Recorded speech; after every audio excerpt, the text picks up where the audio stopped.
distanced yourself from the whole thing.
I've been held up in this city for a while due to the rain. Oh, I see. So Yeah, cool story, bro. I hope that the rain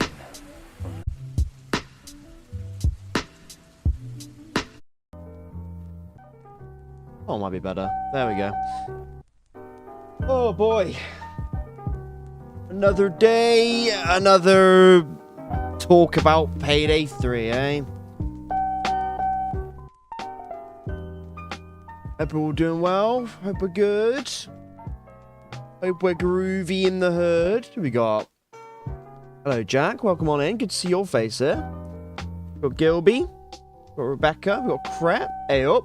Hello. ERK. Ammunistic. Hello. Gang, gang, gang, gang, gang. Yeah, welcome on into the stream. This is going to be a much, yeah, this stream's going to be very, very different. We're not going to be playing anything today. We are simply going to be just talking. We're going to be just talking today. If that doesn't tickle your pickle, you're more than happy to leave. But a lot of the discussions we have on today's stream, I may or may not use in a future video that I'm cooking up. So, yeah, we're going to be yapping. We are going to be yapping. Exactly. A lot of yapping. So yeah, if that doesn't tickle your pickle, you're happy to leave. But if you want to take part in the conversation, hell, you know, if you leave a cool comment and a cool suggestion for what we're going to get into, it may be featured in the next video. So yeah, that might be kind of cool. Switching over here, though, shall we? Where's my there it is. Hello, troops. How are we all doing? In case you haven't picked up already, I'm very much more I'm a lot more chilled. There's gonna be no explosions, none of that shit, you know, none of the old explosions and air horns today. It's gonna be very chilled out, relaxed. I have some things to talk about with you lot. I have a lot of things to talk about when it comes to Payday 3. Because yeah, people have already made their videos on it. You've seen other people make videos on what Starbreeze said yesterday when it comes to feedback for Payday 3. I'm going to make my own separate video. I have a lot of shit to say. I've already given my feedback, both publicly and privately. But I thought today would be kind of cool to sit down with the reason why Payday exists, which is us, you know, the community, and have a lot of stuff written down. I have a lot of stuff written down in terms of what I want to see in the game. A lot of annoyances, but I realise I'm not the only person playing the game, so I thought that if we have a chat here and a discussion about things that annoy you about Payday 3. I can have a good guess of what one massive thing is that we all want in the game. But there's definitely room for discussion this stream. So yeah, you're probably noticing that everything this side's gone. There's a reason for that. There's a big reason, because I gotta make room for the long list. There's a long list of stuff that I've cooked up. Yeah. Yeah, we'll get into that, Moon. We'll get into all of that. Anyway, let's just begin. I think we should just begin with this sort of like feedback stream, you know? Just turned in. Did I miss something? You haven't missed anything, man. Welcome on in, Saxon. We are just starting up. I'm going to be talking about Payday 3. There's going to be nothing gameplay related today. It's just going to be a chat with you lot. And any comments or any feedback that could be valuable will be in a future video from you lot, 100%. I just said that, you know, we're the reason why Payday exists, so I think that it's appropriate that any feedback is appreciated. But yeah, let's jump in. Let's jump in. So, like I said, I have a lot of suggestions when it comes to Payday 3. I will put all these in a video, but they're not really ranked in terms of like importance or like low priority, high priority. But we can get to that. We can get to what one should be top of the list and what ones you think, low priority, kind of, you know. But without further ado, here we go. So hopefully you can read all this. If you can't, I'm going to read them out anyway. But yeah, this is sort of the same kind of stuff that I have sent off already in terms of feedback. But like, this is all like, there's like loads more to come. There's like 3 pages worth I sent off. But yeah, I thought I'd read them through with you lot today. Because, hell, why not? It could get a conversation starting. And like I said, I'm using all of this in my newest video anyway, so fuck it. In terms of newest videos, though, I do have one on the channel, and it's discussing One-Armed Robber. So, go watch that. Amazing. Yeah, anyways, let's kick it off, shall we? Davros, we'll get into it. I already know. I already know. Right. But yeah, please leave your comments. Please leave annoyances in the chat. This is like the one stream that I don't mind it, because I'm going to go back through this stream and I'm going to pick out comments. I will pick out annoyances from people that might have something constructive in terms of feedback to say. So yeah, feel free to leave comments. Feel free to, yeah. Anyway, I'm going to boot it up on my main stream, so I don't want to look up on the top right every time, because it's a bit bright and light. Anyways, this is my list for Payday 3. Let's get into it. So, first things first, like I said, these aren't in any particular order, but I'm just going to go through and read them. So first, let's kick it off with Nebula. It sucks. Nebula sucks, okay? It's awful. It's awful. Nebula, just it sucks. Like, friends don't work at all.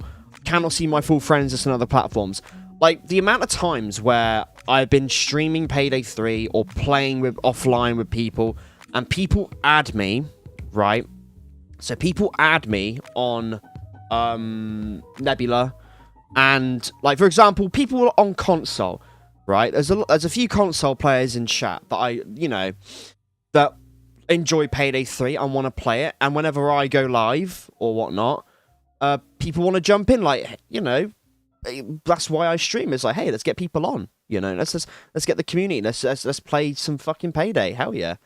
But what's really annoying though is that the amount of times where people have added me on Nebula, and for some strange reason I still cannot see them.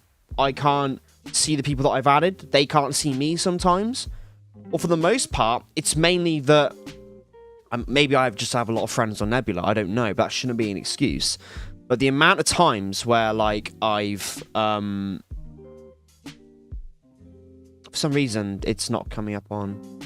Is chat busted already? God damn it. Hang on. Hopefully chat's not busted. I can see Moonistic said, yeah, Nebula is arse. Yeah, it is arse. But it's not come up on the chat, but, well. The chat's here on the OBS, it's fine. Don't know why that was the case. Anyway, so... Yeah, anyway, the amount of times where, like, we try and play together on stream and console players get shafted every time because it's like... I get it, with console players, I feel like... especially playing with PC, I feel like I want to interact with console players a lot more. Just because I play with PC players a lot, there's just that dynamic of, like, fuck it, let's play with the console community. You know, because they've been shafted. Although I'm a PC gamer, it's like, yeah, let's get some console people in. Why not? Fuck it. Let's see how the crossplay works, and the crossplay just does not work. Yeah, for the most part, it's sort of like they have to join me, right? They have to join me. I can't invite them. They can't invite me. They can only like click on join game or I join. Like it's fucked. I know that some partners have it worse than I do. But fuck, man, it still sucks.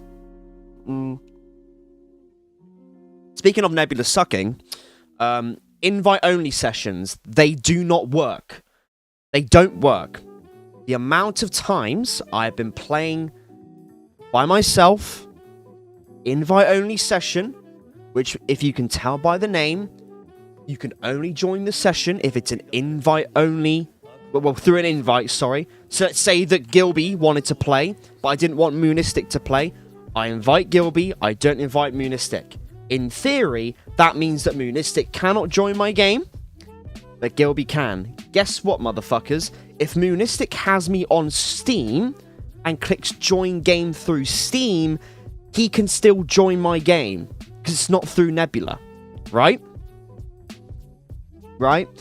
So, it's not invite only. It's not private lobbies in that sense. It's like, it just defeats the whole purpose of invite only. It's just so annoying. And like, there's been some sessions where, not just me, but other players, like even people have messaged me privately and have said like, have sent me clips and have gone like, this guy held up the entire highs because he joined the lobby and just stood there in Golden Shark and didn't move, right? And he like hid in a corner, so then people couldn't progress through the heist, even though it was an invite-only lobby with some friends of mine. And I'm just there like, what the fuck? It makes no sense. Oh my god. Offline is 100% needed. Jack, that's where I'm going to get to in a minute. I put it here in the list. Still getting disconnects whilst playing solo, even with my internet being fine. So, who remembers the amount of times I'm streaming, my internet's fine, I'm live, I'm good, and then disconnects. Playing solo, disconnects. Right? I'm playing offline. I'm getting to the, well, not even offline. I'm playing solo. I get to the end of a heist on Art Gallery, for example, Overkill solo, right? Pretty cool. I'm about to leave, disconnect. The frustration that goes through my veins, holy shit. Which is why, of course, let's say it all together, offline or local play, it's sorely needed. It is a must-have at this point. I said it months ago when Payday 3 first came out. Still hasn't been addressed whatsoever. It's on the table, right? They need to take it off. They need to take it off the table, right? Clear every fucking space in that oven they got. Lob it in there. Shut the fucking door. Put it onto high and let it fucking cook. Now, like, it's kind of like, it's getting to the point, it's getting ridiculous at this point, right? It's just not cool at this point now. Like, even if it's not just, because I was talking about the fact that, the reason I'm getting disconnects isn't my internet. It's not my internet. My internet's fine, right?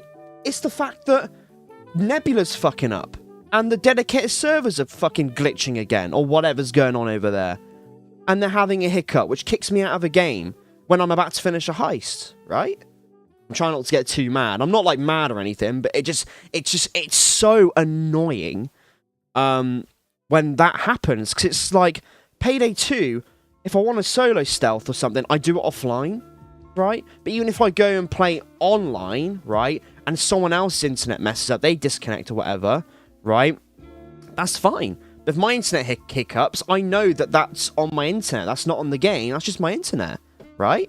So, yeah, offline, or even not even just offline mode, the bare minimum. Guys, I talked about this in my one-armed robber review video that I've released yesterday, right?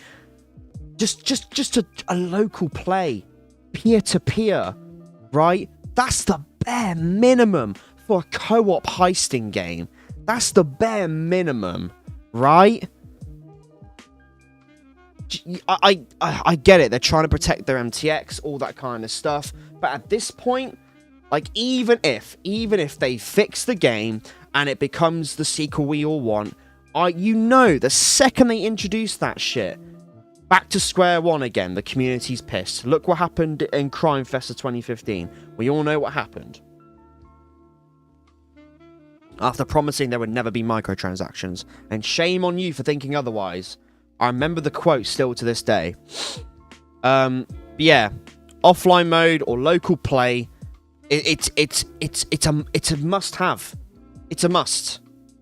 Get it off the table, put it in the oven. Do it. Anyways, right. Besides that point, by the way, I am reading chat, by the way. I did say this earlier, but please keep leaving your comments in chat. I'll go back through the streams anyway, and I'll read them. If I pick up any...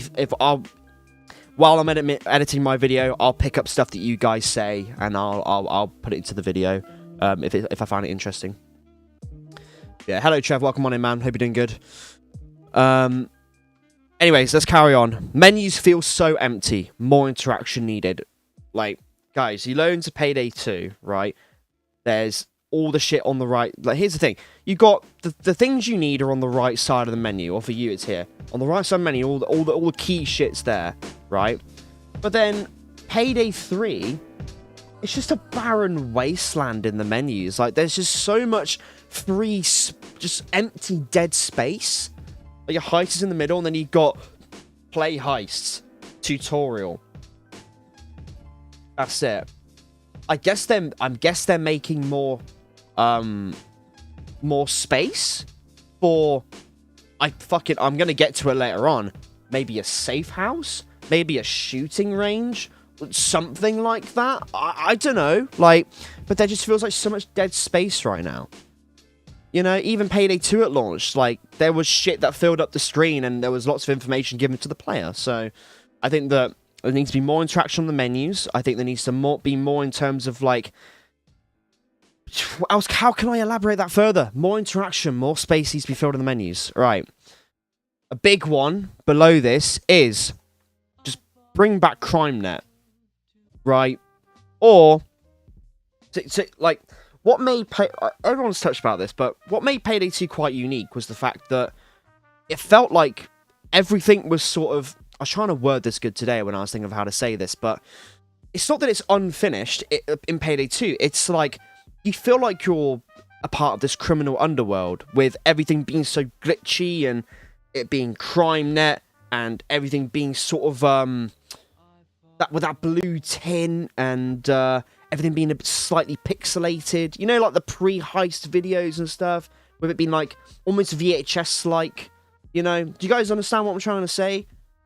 Everything seemed really like put together, right? Like, independently put together, whereas I think Payday 3 feels really fucking, like, too clean. Way too fucking clean. It felt like a dark web database of criminals. That's what I'm trying to say, Rebecca, exactly. So, it was a perfect vibe, exactly. It was just a vibe, and I think that that's sorely missing. And I do put a suggestion underneath what I put here, if you can read it. You know when you have the main, like, lobby, right? What I could do, I'm just gonna boot up Payday 3 really quick, right? And I'll put the volume off and everything, and I'll just quickly flash what I'm talking about. But it's like, okay, in terms of the story and all of that, I get it. They want to kind of go as... I don't know if CrimeNet's back or whatnot, or if Crime.net is no longer a thing, or... I'm not a big story guy. I leave that up to the experts. But there's like one big thing that I was like, why don't they just do that? If they want to go back to their roots and go back to the whole, they're on the run, they're at this new safe house and all that kind of stuff. I think that the next point I'm trying to make, like, I have loads of ideas on how they could do it, right? And forgive me, because it's going to take like 10 fucking minutes to load into a game or something, right? I'll just search for a game quick, and I'll tell you like what I mean. But and I'll flash it really quick. But essentially, there is like, there we go, the music's off. There's a whiteboard like behind the heisters in the load screen, right? They confirm CrimeNet still exists in the universe. Then like the recipe's there, but like that's what I mean, Neat. But here's an idea that I had. If they're on the run, they want to stay off CrimeNet because the FBI is like looking for them and they could trace them or whatever. There's like Phasmophobia does it in the sense of like there's a whiteboard in your safe house and you can like click on it and look, okay, here I am. I'm finally loading to the game, right? Behind Wolf here. Look. There's a fucking whiteboard here with a map. Do you see this shit? There's a whiteboard here. Why not have a massive fucking map, yeah, of New York City or whatever they want to do, and you can like click on the different locations where the heists take place. And then you can, from there, you can choose to have it private. You can choose to have it solo. You can choose to, or even on this whiteboard, have an option to just search for a random heist. And then, like how CrimeNet is, maybe have a, you know how a heist pops up in Crime.net? Let's say that Davros is currently playing Jewelry Store on very hard difficulty in Payday 2. It pops up, doesn't it? But imagine if it's like, post-it note, bang. Davros is playing Dirty Ice on normal difficulty, bang. Yeah, I can click on the post-it note, and then I load into his game or into his lobby. Does that make sense? Similar to how Crime.net works?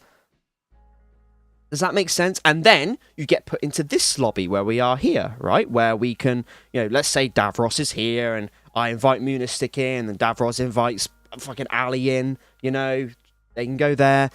And then there could be like a separate lobby which can utilize Gustavo's music. Says loadout music, which isn't being utilized. It's one of the most badass tracks in the game.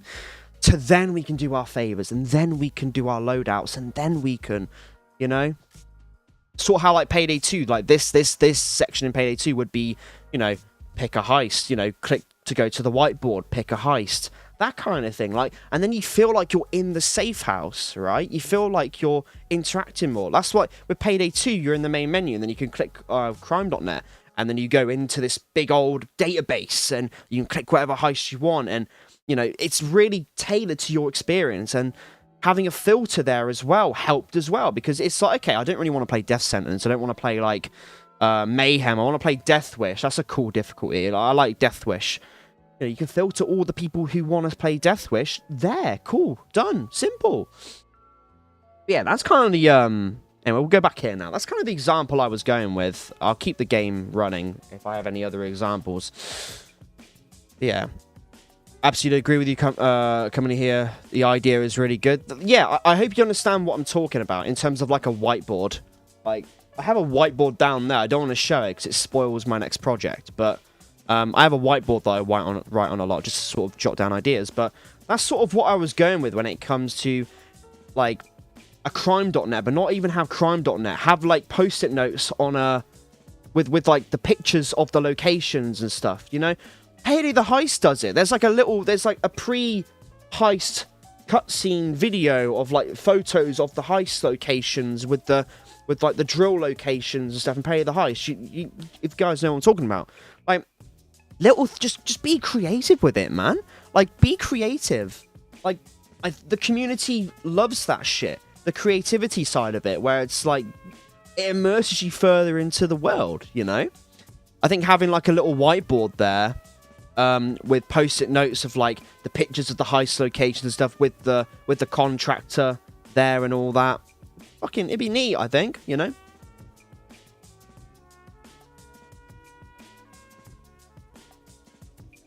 I still don't get why they didn't finish crime.net menu since it's in the game files. Well, modern gaming, they have publishers who are investing a lot of money into these games, and they want a return on their investment, but then in sacrifice, they then make the community very unhappy, and it puts even more pressure, even more work on the developers. Yeah, there's layers to this, man. It's not so simple. Like, in an ideal world, if it was all down to Starbreeze, if they had the funds, if they had the money, if they had the staff, if they had the team to do so, yeah, we wouldn't be playing Payday 3 today. It'd be delayed by at least another year. It'd be delayed by at least, maybe, not even that, like 6 months. Just to iron things out, you know? Like, it would definitely have been delayed if they were given that, but because of the backing, the investment, and all that kind of stuff, I mean, they made the money back initially, but when it comes to their projected sales, it's like that for this year. They want it to do that, right? They want players to slowly come back to the game again, of course. They have to get higher paid then. Yeah, exactly, Davros, exactly. We don't have to buy contracts and pay to do it, which is nice, but with the filters, you just talked about the XP boost for ones you haven't played in a while. Trevor, you haven't even played Payday 2 for that long, and you already get it. That's a great fucking point. Let me save that quick. I'll go back into the stream, it's fine. But no, like that's a really good point, Trev. That's a really good point. Like, even if there's a heist you haven't played for a long time, have a fucking IP boost, you know, or a cash boost, or like get a couple bonus C stacks for completing that certain heist, you know. Have daily challenges, weekly challenges. I'll talk about it in a bit, but daily challenges, weekly challenges to chase, you know. It's literally just there, right? So I need to come off of this and oh bollocks. Let me just quit Payday 3, fuck's sake. There we go. Because it won't let me tab out and my notes are here. Cool. Oh yeah, a small one was just to buy favors in bulk. This is just really small. Like, the amount of times, guys, where we're sat there in the menus just spamming spacebar to get more zip lines. Dude, at least give us a fucking filter. Like, if I want to buy 10 zipline bags, I'm running low, yeah, let me buy 10. If you want to be extreme and buy 100, buy 100. Just give us a filter option, you know? That's more than enough, I think. It's just little quality of life things which just allow us to appreciate. It's the small things that turn out to be the biggest, you know? I've said it a few times before. Add the option to purchase high-specific favors, for example, unlock loot boxes on Road Rage with C-stacks. So I think this might have already been discussed. I don't know. I have a feeling it might be. But at the same time, like, you can confirm this for me if it has been discussed or not. I don't know. But my idea was for there to be high-specific favors. So if you wanted to just grind Road Rage, if you have a shit ton of C-stacks and you want to put them to good use, I bought all the presets, I bought all the masks, I bought everything. What can I use C-stacks for? Oh, I can just buy, you know, favors, or what are they called? Yeah, high-specific favors for my favorite heists, yeah? Yeah, Mia said they're probably going to make favors be purchasable for C-stacks. Oh, okay, yeah, there we go, Zet. So, yeah. I had a thought that it would have been discussed already, but I didn't know, so I just put it as a discussion anyway.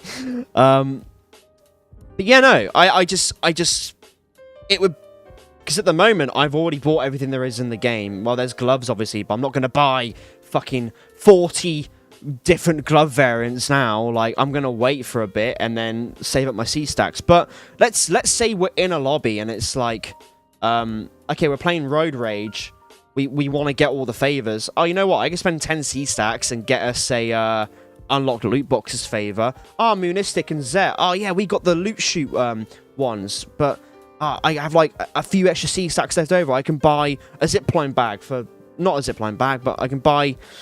What's another fucking favor? The stronger signal one. You know, it just gives us a little bit more freedom of how to spend our C stacks. Because right now, it's very linear. It's like... Very... Yeah, it's so linear when it comes to spending stuff. Whereas Payday 2 had a lot more freedom. You could use Continental coins or the C stacks to buy weapon attachments and stuff like that. That's just one example. Yeah, it just gave you a bit more freedom. And then the safe house as well. I'll touch on that in a bit. You could use your Continental coins to upgrade your safe house. Yeah, it did fuck all. But it was kind of cool to go back and see what the fucking area designers did with the safe house. Like with the Scarface room and... Joy's little, like, hacker van. Like, that's so...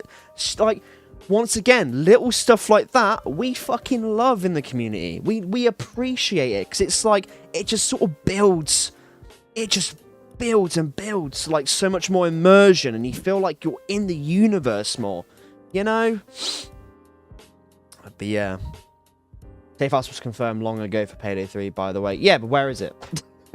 And that brings me back to my point of, like, if this game was only delayed and just given a few more months to be cooked in the oven, we'd have a safe house. But now we don't. That's the problem. So I'm going to bring it up and talk about it. Right. Anyway, moving on from that. Daily and weekly challenges, the chase for C stacks and cash. I covered this. Just gives us more replayability at the end of the day. Anything that gives us more replayability is a fucking bonus. Bring back side jobs, because those are basically daily and weekly challenges. Bring back side jobs. So I'll just do that here. Let's just, yeah, side jobs. Side jobs. There we go. Right. DX12 official integration. Please. Please. When UE5 drops, there better be DX12 integrated into it. I think it is. It should be. I don't know. I'm not a dev, but mate, especially for newer hardware, DX12 is a must, man. I can't play Payday 3 on DX11. It's so, like, the optimization is terrible. It's bad. I have a 4070 in my rig with a Ryzen 9 5900X, and it still is just terrible in terms of optimization. It's bad. I'm sorry. It's bad. And I say underneath that, optimization overall just needs looking into. And this is very simple, but an unready button is needed in the lobby. That's something so simple. Once again, it's the little things that will amount to overall satisfaction in the long run, you know? Being able to simply unready from a heist if I'm not ready and I want to bring a medic bag instead of an ammo bag, or if I don't want to bring a certain favor and swap it out, you know? It's just the basic things are just straight up missing, it feels. I'm gonna go out. Say hello to chat. Yeah. My cat might want to say hello. Yeah. Come on. Say hello. Hey then. We're joined by Teddy today. He's had a bit of a sleep, so you know, this is Ted, everyone. Say hello. He might sniff around, but yeah, we'll just crack on with Ted here. He's a very yeah, hey, orange kitty cat, I know. Say hello to the chat. You'll say hello. No, you're just you're sniffing around. Doing nice. Yeah, cool. A lovely boy. He's a lovely boy. Look at him. He's a cool cat. I'll let him out though. 2 secs. Come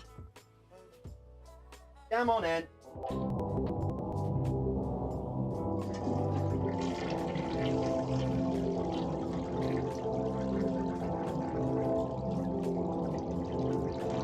There we go.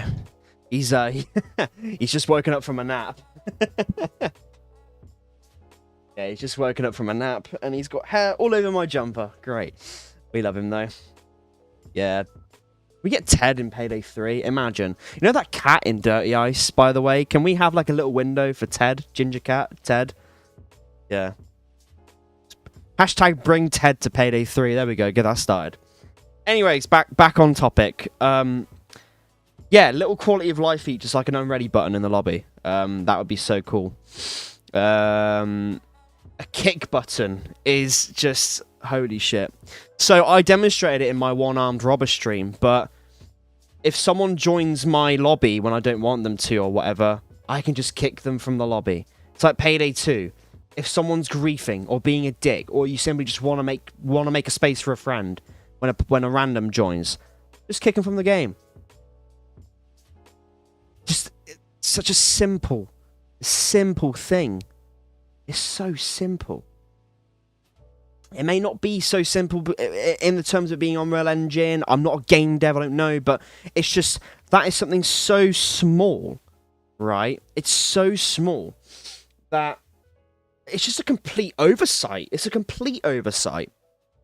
And it only becomes more apparent the more you play the game when you got idiots that try and join your game and try and cheat and try and hold... I talked about it earlier. They try and hold up the heist and they're just the knobheads. They just want attention. But, you know, it's just something so simple, yet it's just needed. It's just such...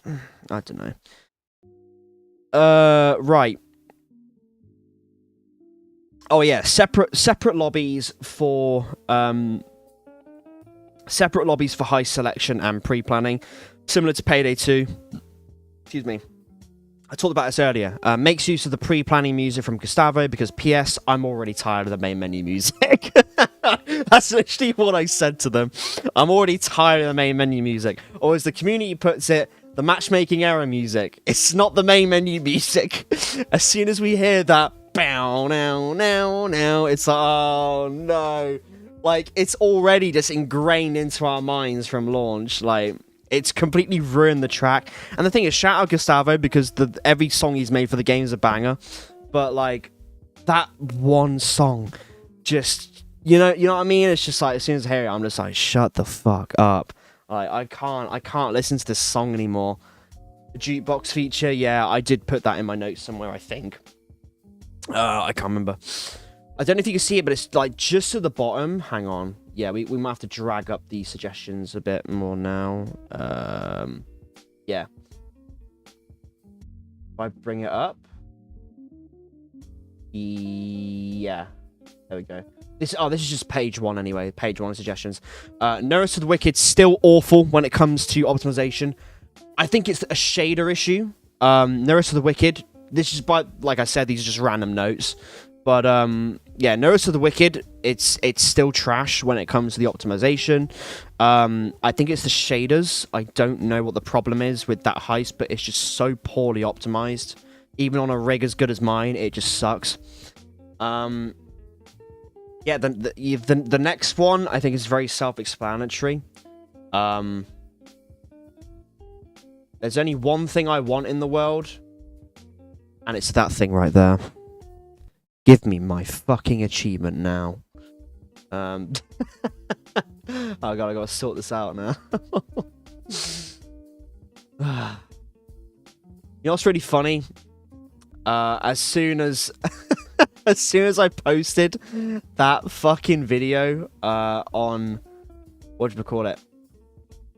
On One Armed Robber, Jack, fuck you. Like, your first comment was like, does this game give you the fucking traffic control achievement? Oh, give this guy traffic control already. Jesus Christ. Like, oh, has this game got traffic control? Fuck, man. Honestly, the day I get it, the day it pops up, I am just going to... Oh, I think I might do a backflip on stream. I might generally do a backflip on camera. Like, honestly. Don't quote me on that. But, because I'm not very athletic. But yeah, just... That day is going to be such an incredible day, man. That is going to be just... There is no... There's... There will be no better feeling than getting traffic control through on my achievements. To a backflip. Pussy, you won't. Anyway, let's crack on. So, yeah. But, oh yeah, so... I also do put a note beneath this as well. I've also had viewers / other players report their achievements are popping. So there's not just me. I'm not the only person having problems. I know that there's a lot of people in the community that achievements are just not popping up. Once again, it relates back to Nebula just straight up sucking.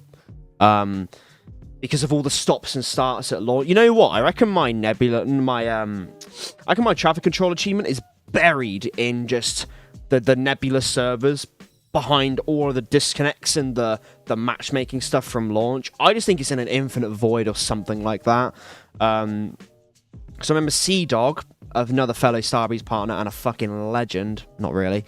But the one achievement she couldn't get was the hard way, which is the achievement which requires you to not use the PR computer on Golden Shark and complete it in stealth.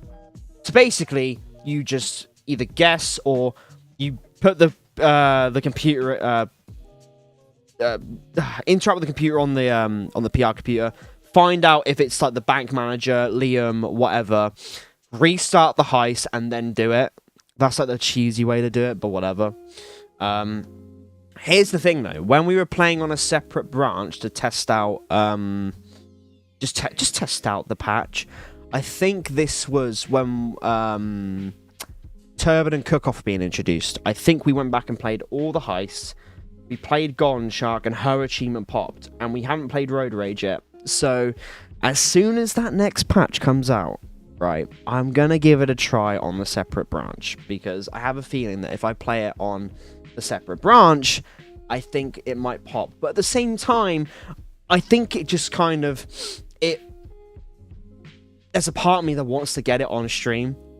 Because I just know that you fuckers who have been taunting me for months are gonna, like some of you are gonna love it and rejoice and celebrate, or you're gonna absolutely despise me.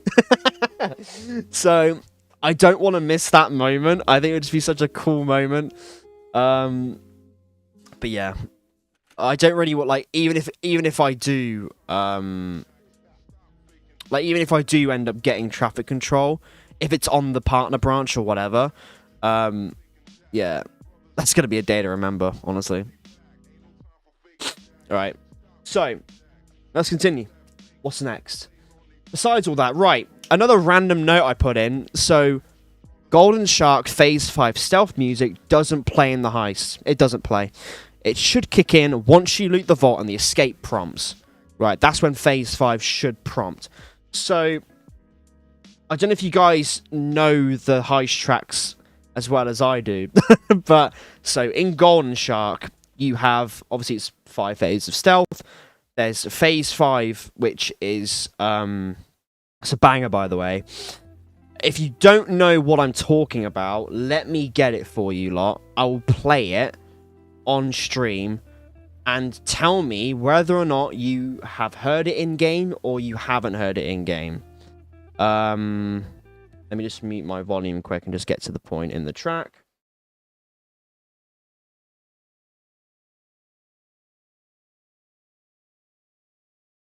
Alright, I think it's here.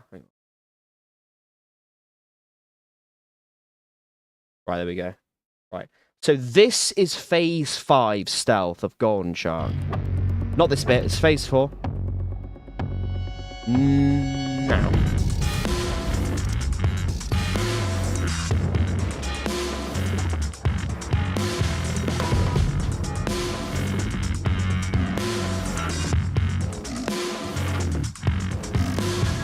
Never? Has anyone heard this in game? Has anyone heard this in game?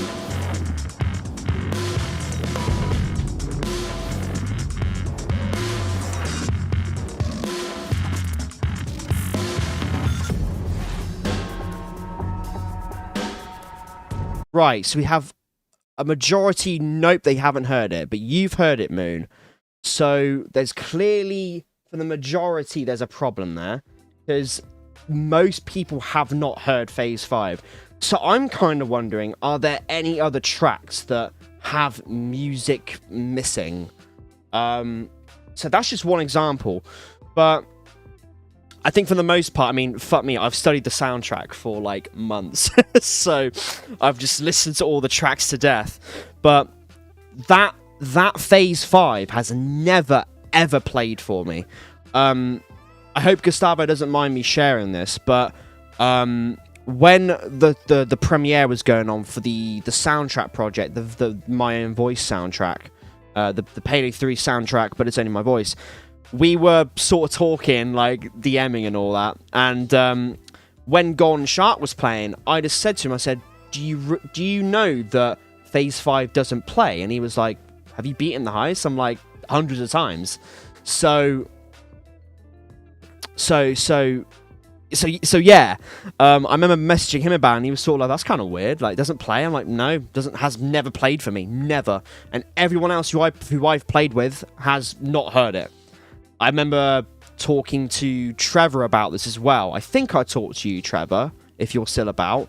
But I remember saying to you, have you heard this? And you were like, no. And I've definitely spoken to a few other friends of mine, and they're like, no, I haven't heard this before. And I'm like, huh, right. So, because that's Phase 5. So that should activate when the escape prompts. So when you grab the server, it should go bam, bam, bow, bow, now. And I just think that'd be like a badass way of exiting Golden Shark, but no, it's not there. It's something, once again, it's something so small, but it's like another, like I as soon as I hear that in game, it just kicks in so nicely. There's a little quick one I have, which is cloakers can kick me through walls somehow, but I just put in brackets, blatantly unfair. I mean, I think we've all experienced it. Where cloakers can just kick us through walls randomly. Yeah, not fun at all. It's not fun. Cloakers just suck at the moment. Techies suck at the moment. Yeah, I think they do. Cloakers have kicked me through the wall so many times.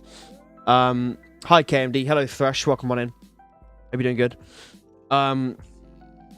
Yeah, like I've said before, guys, if you just come in, welcome. We're just discussing my list of things that I want changed in the game, because the community is just discussing right now, and this is sort of like my feedback for the devs. I've already sent this off, but I thought I'd read it through with you lot. And if you have anything in the chat that you want to talk about in regards to the game, please leave it in the chat. I'm making a video in the future. Yeah, I'm making a video in the future titled "What's Next for Payday 3." So any of your comments, it might be featured in the video, because I will go back on the stream and I will pick out. So if I haven't read your comment out, don't worry. Keep on putting your stuff in. I'm reading them. It's just that I want to get through the list. So yeah, I hope we're all good with that. Anyway, let's crack on. So I saw someone talk about Notice of the Wicked. Who was it? About them butchering the assault. Who was that? I just caught a glimpse of it. KMD, did you mention the murder of the Notice of the Wicked assault? No, I haven't, but that's one that I forgot to put. But I think Mario talked about this as well. So in the beta, the music was fine in the beta when we play Notice of the Wicked.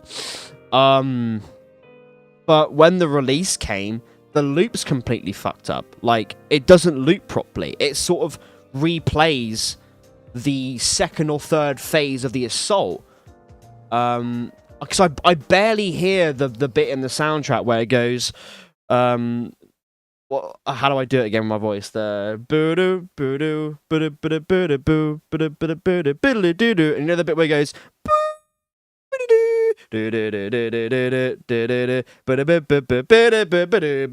I barely hear that, because it just constantly replays the that's the best way I can describe it.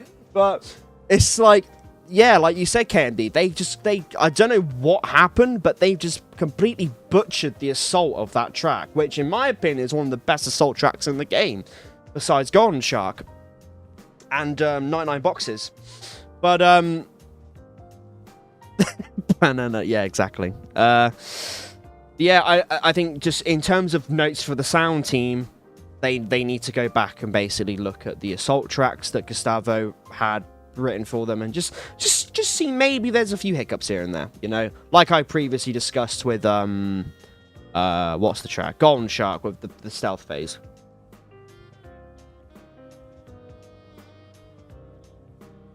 Here's a Road Rage as well. No, Road Rage is fine. I think that just because the stealth doesn't go on long enough for that stealth section. Yeah. Was pinging of the console been mentioned yet? Like in the beta, we could ping the little screen. It would put the color in the chat. No electric spark. That's another comment that I can leave. So yeah, that's really, really good. But yeah, I do remember actually, in the beta, you could ping the screen on Arrows to the Wicked, for example, and it would say like the color is white, or the color is blue, or the color is red, or whatever. So I kind of wish you could do that for like Golden Shark instead of typing in the chat. If you're playing, we discussed this earlier, if you're playing with console people who don't have text chat or not a microphone, for example, it's impossible to communicate with them. So it's like just having little pings that tell people what they're pinging at in a little chat box. Like, once again, it's little quality of life changes that I think that people appreciate. Yeah, it's a good comment, Electric. Right, I talked about cloakers kicking through walls. The next one is a bit more serious, which I say, stop buffing / nerfing overkill. Please just add a difficulty above overkill. Otherwise, the jump from very hard to overkill is going to keep getting ridiculous. Because right now, the jump from very hard, so this is normal. Normal's like, whatever. Hard's like, it's, yeah, a little bit harder. Very hard's there. And it's like, okay, it's getting quite hard now. Overkill, at the moment, is bang. Like, all the way up there. When it should be a slow, gradual increase in difficulty. So right now, I feel like Overkill is getting too many tweaks, too many buffs, nerves. That they're trying to, like, balance the difficulty. And it's like, just add another difficulty above that. Overkill in its current state it's fine, you know. What a bad take. Overkill is extremely easy right now. If you're good at the game, yes. If you're good at the game, yes. Like, of course it's going to be easy. If you're good at the game, that's why I'm suggesting add a difficulty above Overkill. Problem solved. Instead of putting modifiers in place, right, for Overkill. Like, oh, we're going to increase the dozer spawns. Oh, we're going to increase cloaker spawns. We're going to increase the amount of times the tasers or whatever spawn. It's just like, dude, just add another difficulty above Overkill. You know, like a Death Wish or an Overkill 145 or Overkill 150 or something, you know. So then it keeps the progression, well, it keeps the difficulty nice and consistent. Because like I said, right now, it's like normal, hard, very hard, Overkill. And it's like, it should be normal, very hard, it's normal, hard, very hard, Overkill, Death Wish, whatever they want to add in, you know? But yeah, because remember, back in the day, it was just normal, hard, very hard Overkill in Payday 2. Then they introduced Death Wish. Then they introduced one down and one down, not one down, Death Sentence and Death Sentence one down.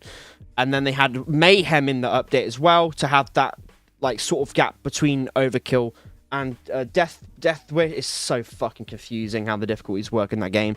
But yeah, they just need to, if they want to make the game harder, just put new modifiers in. And I do touch upon as well, just beneath this, because I've gotten a lot of comments about this, different armor sets to represent difficulty.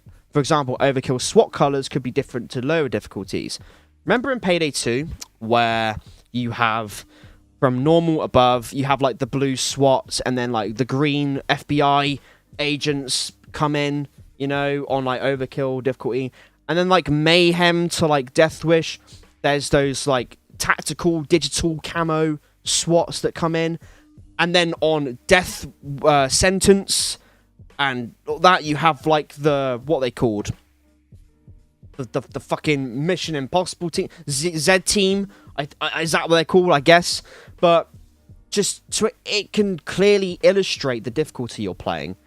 And it gives the player that buzz in their head of like, right, this is the difficulty we're playing now. Like, we're against the Zeal team, we're against the FBI, or we're against the SWAT. And yeah, or even just throughout the heist, I think that, because at the moment, I definitely feel like the outfits, for example, you can't distinguish what's what.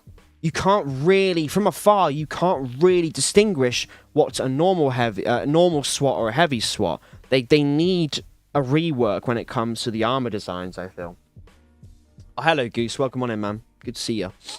But yeah, that's my general thoughts. I do think that it will also add to that replayability, add to the character, like in Payday 2, where, like I just said, if players are playing on overkill difficulty, they can see they're playing on overkill difficulty due to the colour of the SWATs.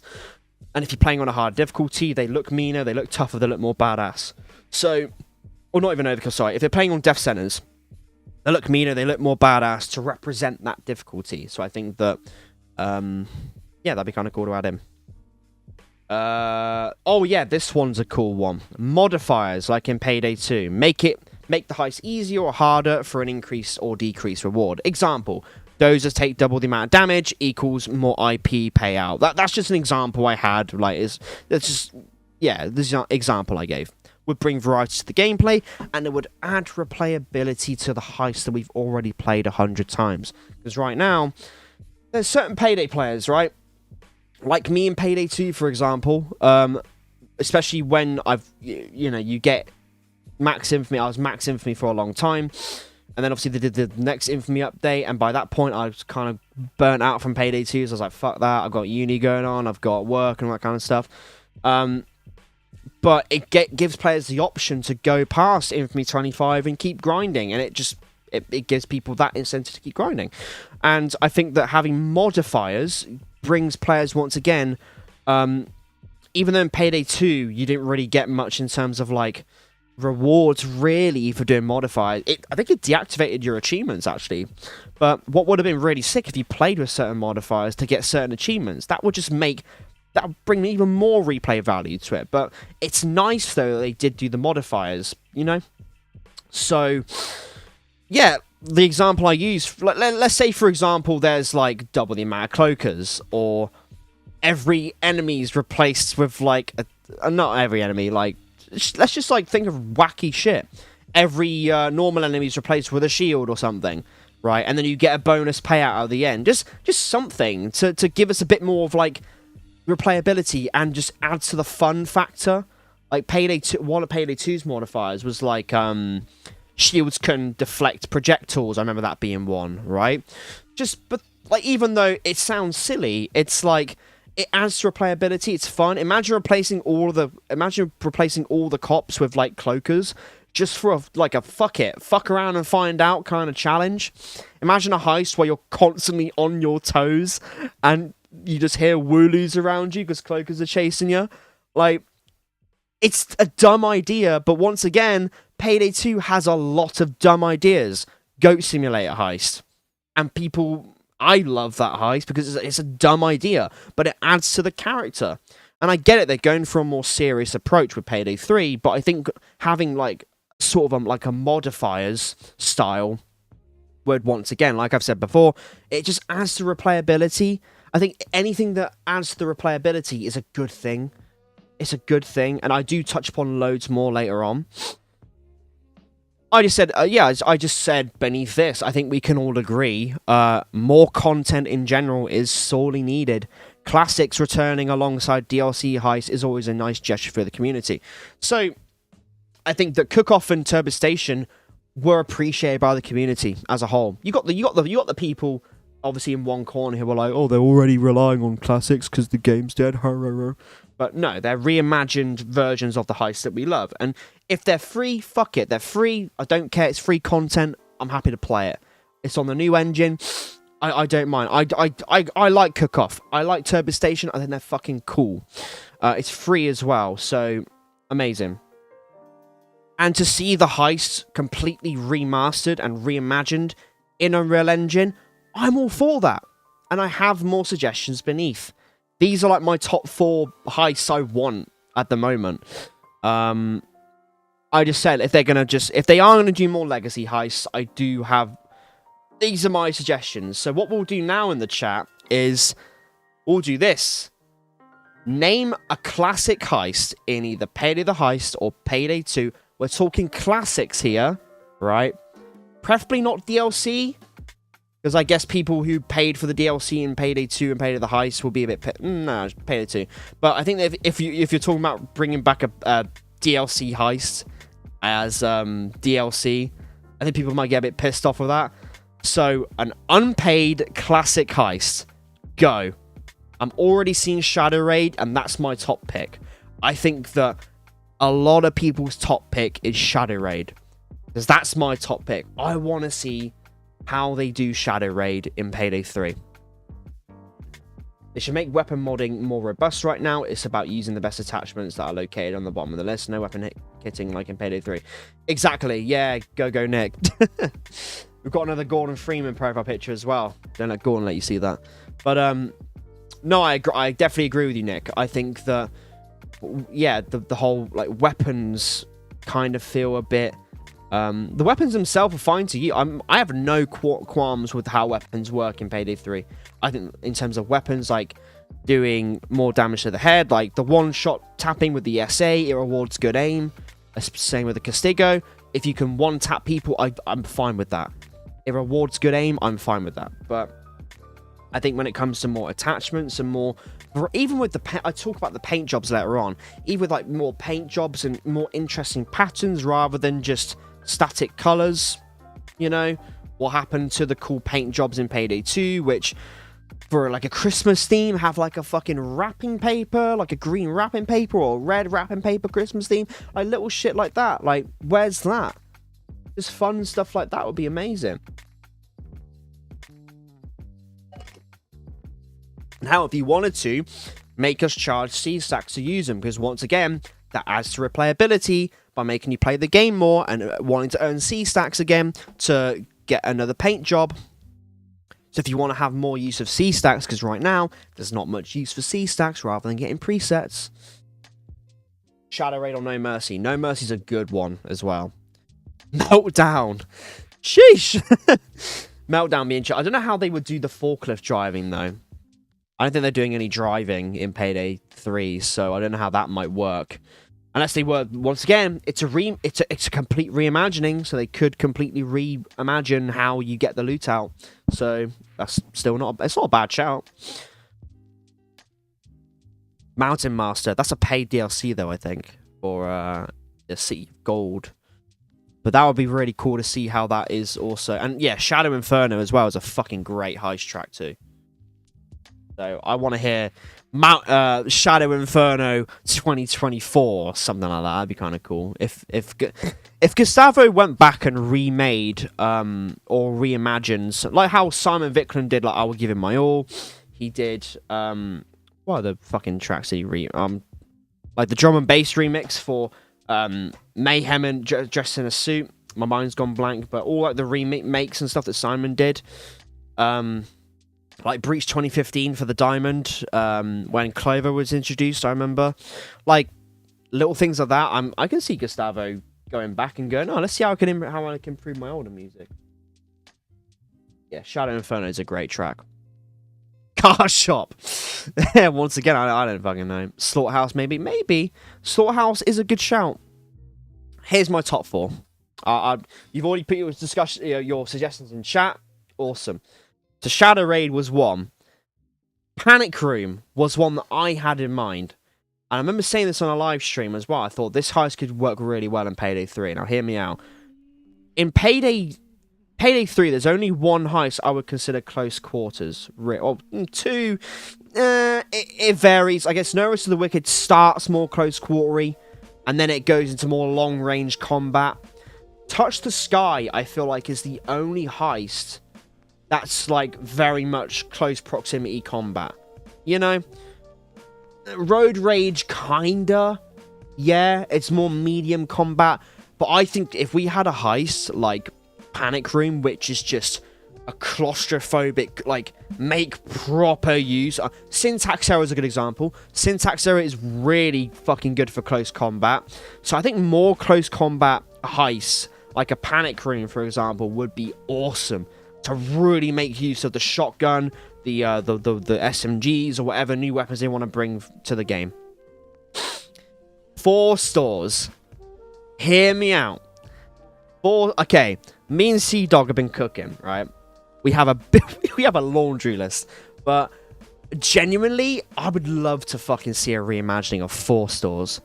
Now, picture, right, you're in the street. You're in the fucking street, okay? Imagine, so you know how in 4 stores you can only go into the stores? It's one level, it's boring, whatever.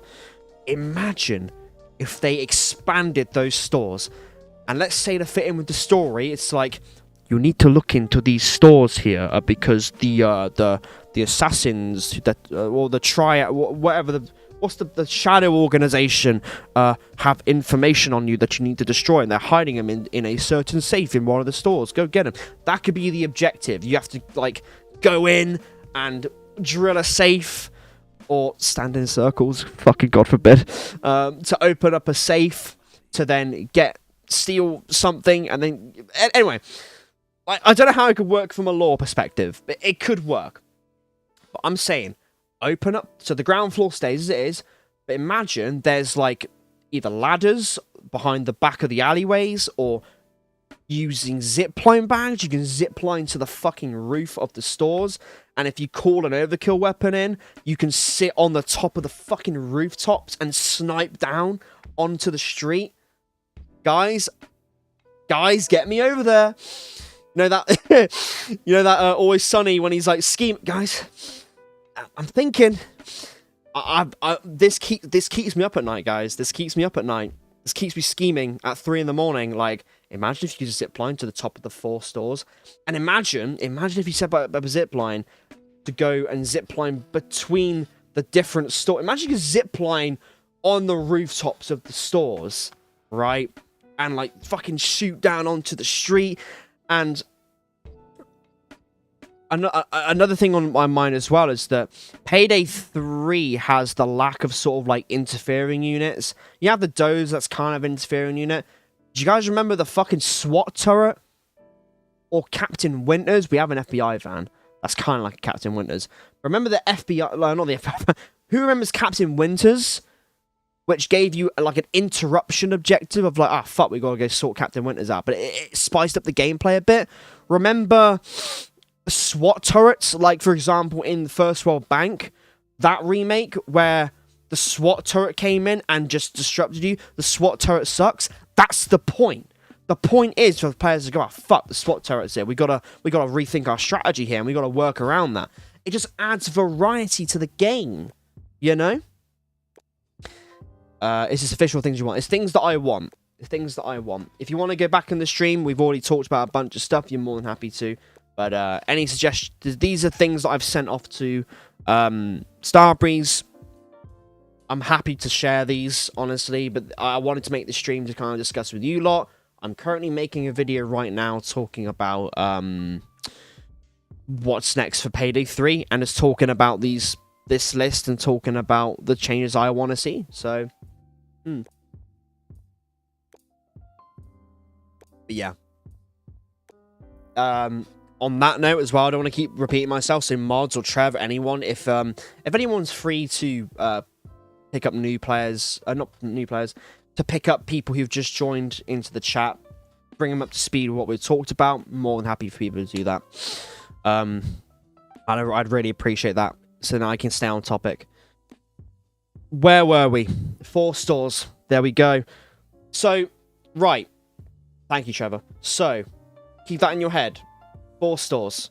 Well, the bottom floor. Okay? Round the back. Zipline bag. Go to the roof of 4 stores. Snipe down. Let's say a SWAT turret comes into the middle of the road of the 4 stores and blocks off the main road. So you've got to go around the back alleys and stuff, or go to the roof and, you know, little things like that.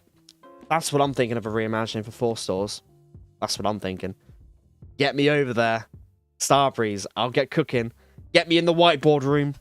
I'll map out the heist and then get the designers on it. I don't know. But I'm not a game dev, but yeah, we said Shadow Raid. Panic Room would be amazing. Perfect fit. And honestly, my last suggestion, classic bank heist. But like an extension. Imagine like a second floor of it. fuck it, why not? I would love to see how they could expand bank heists and how they can just at this point, anything's better than nothing when it comes to making a legacy heist. So I think we go back to the old saying, which is fuck around and find out. You know? At this point, I think the community would really appreciate just any ideas thrown about into these old heists. Excuse me. No, I'd love that. Those are very few suggestions anyway. Right, that's my first page of suggestions done. We're an hour in, and we've done one page. Not bad. We're making good progress, guys. We're making good progress. Let's go. But yeah. If they bring back any of the Payday of the Heist, I need a video to switch Payday of the Heist music. Yeah. Imagine, I would love... I mean, the way music works in Payday 3 is already quite complex, I feel. It's already quite complex. So, let me just take that off. Yeah, it's already quite complex when it comes to how music's integrated and how it works with the stages of stealth. Hell, I think that it would be super interesting to see a different take on a Simon Vickland track from Gustavo. I don't know how that would work in terms of the legality of things, but I'm imagining sort of like if let's say they were to bring back Panic Room, if they did like the take 2024, 2025, and it was a different style to I don't know. That's what I mean. I'm trying to think right now. It's so hot in this room. But hopefully you understand where I'm coming from with that. I would love to see how he could adapt on those tracks. It'd be really, really cool. Like a Gunmetal Grey 2025. That'd be kind of cool. Oh yeah, I need to go. Alright, first page done. Let's crack on. Let's move on. Let's move on. Because we don't just have one page, we have 2 page of suggestions. Yeah, where is it? We got all this to go through. There's not too much on this one. Yeah, so cracking on. In terms of replayability, a suggestion from me would be, where is it on my list here? Here we go. So, weapon procedures. Weapon procedures? There we go. I said weapon procedures. Resets level back to 1 in exchange for a reward. For example, a kill counter, a charm of said weapon, exclusive paint job, a pattern. Once again, as for the replayability, I'm sure there's a gun that we all use in Payday 3 that we've got to max level, and it's sort of like, okay, well now what? I kind of want to use this gun more, but there's no incentive to really use it other than to complete the heist with it. I want to complete the heist with it, but also earn more towards that gun. So, everyone, leave your favorite gun in Payday 3 in the chat right now. And imagine you can use that gun and gain like a prestige level of some sorts. Imagine there was a cool little kill counter on your gun, or like an exclusive charm, like a gold. Like, my favorite gun is the SA, for example, or the AK. Imagine a little golden AK on your charm for reaching like 5th prestige or something like that. To show people like, I like this gun. I've grinded with this gun. This gun is fun to use for me. Fuck it. Even if it's the Ziv Commando. Imagine the bragging rights you have, right? To go, I have like a golden Ziv Commando charm. Get on my level, pussies. Imagine that. That'd be so fucking dope. And once again, adds to the replay value. It keeps players coming back. It keeps players wanting to go, huh, I've reached the max prestige with this gun. That took me quite a while. Let's prestige all the other guns. Right?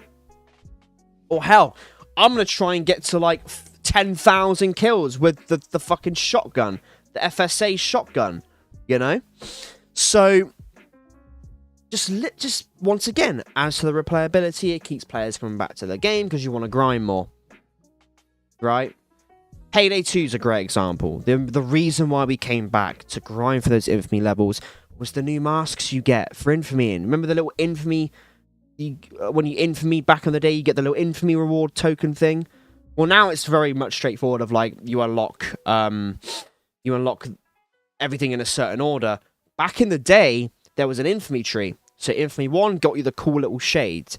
But then you could choose to go like up, left, right, down, and spend an infamy point or whatever it was, or to get one infamy award when you infamied.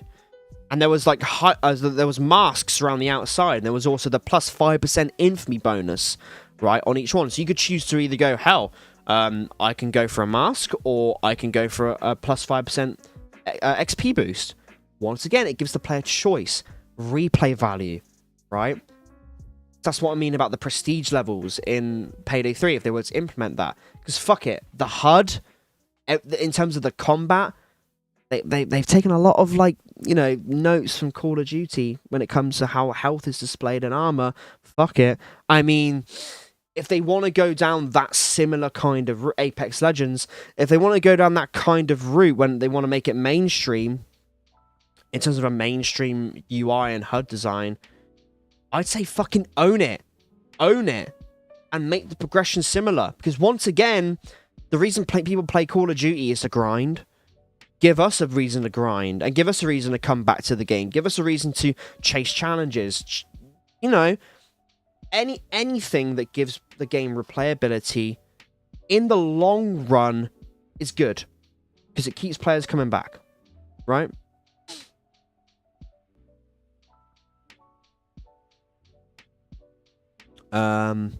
Right. Oh, yeah, I did do further increase replayability. Right. Oh yeah, in a stream we talked about this as well. Clan tags. So in Payday 2, there's like speedrunner groups. There are clans in Payday 2, but it's like if you want to have like a clan tag, you sort of put it at the beginning of your Steam name in like brackets.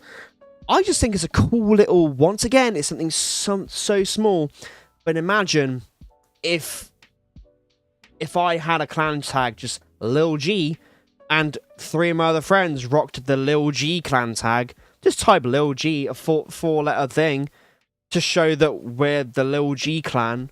Just a little example, right? Once again, just adds a nice little, it's a nice little something, you know, nice little something.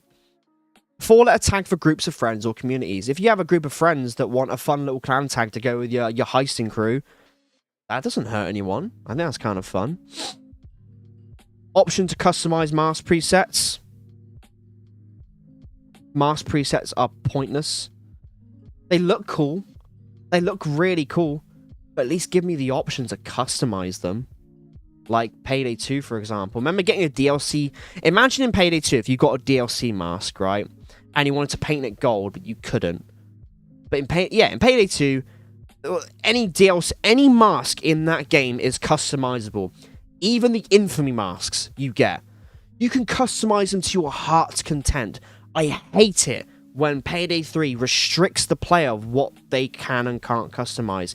Because it's sort of like, you can customize this, but you can't customize that. Or we want you to customize the weapons and masks in a very specific way.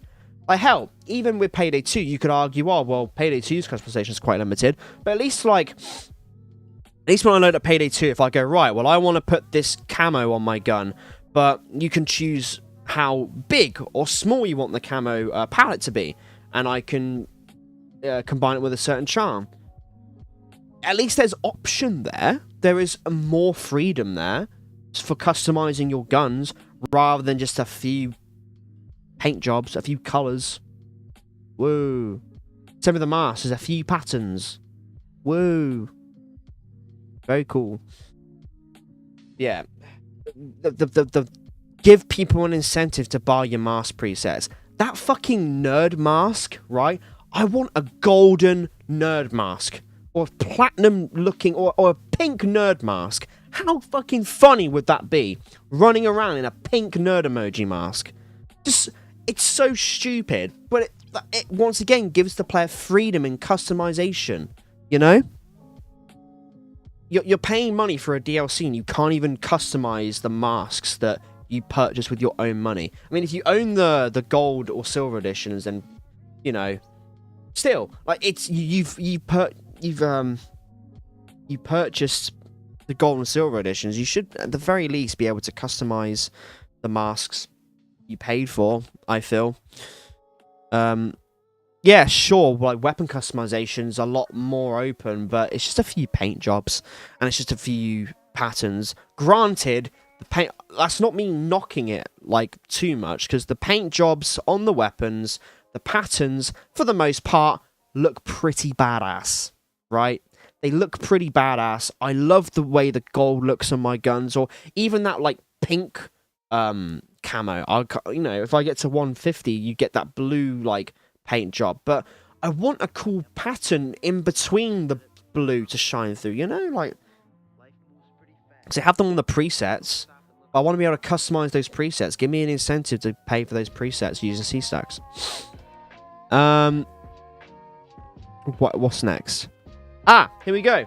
We are at the point which we discussed very early in the stream. A safe house.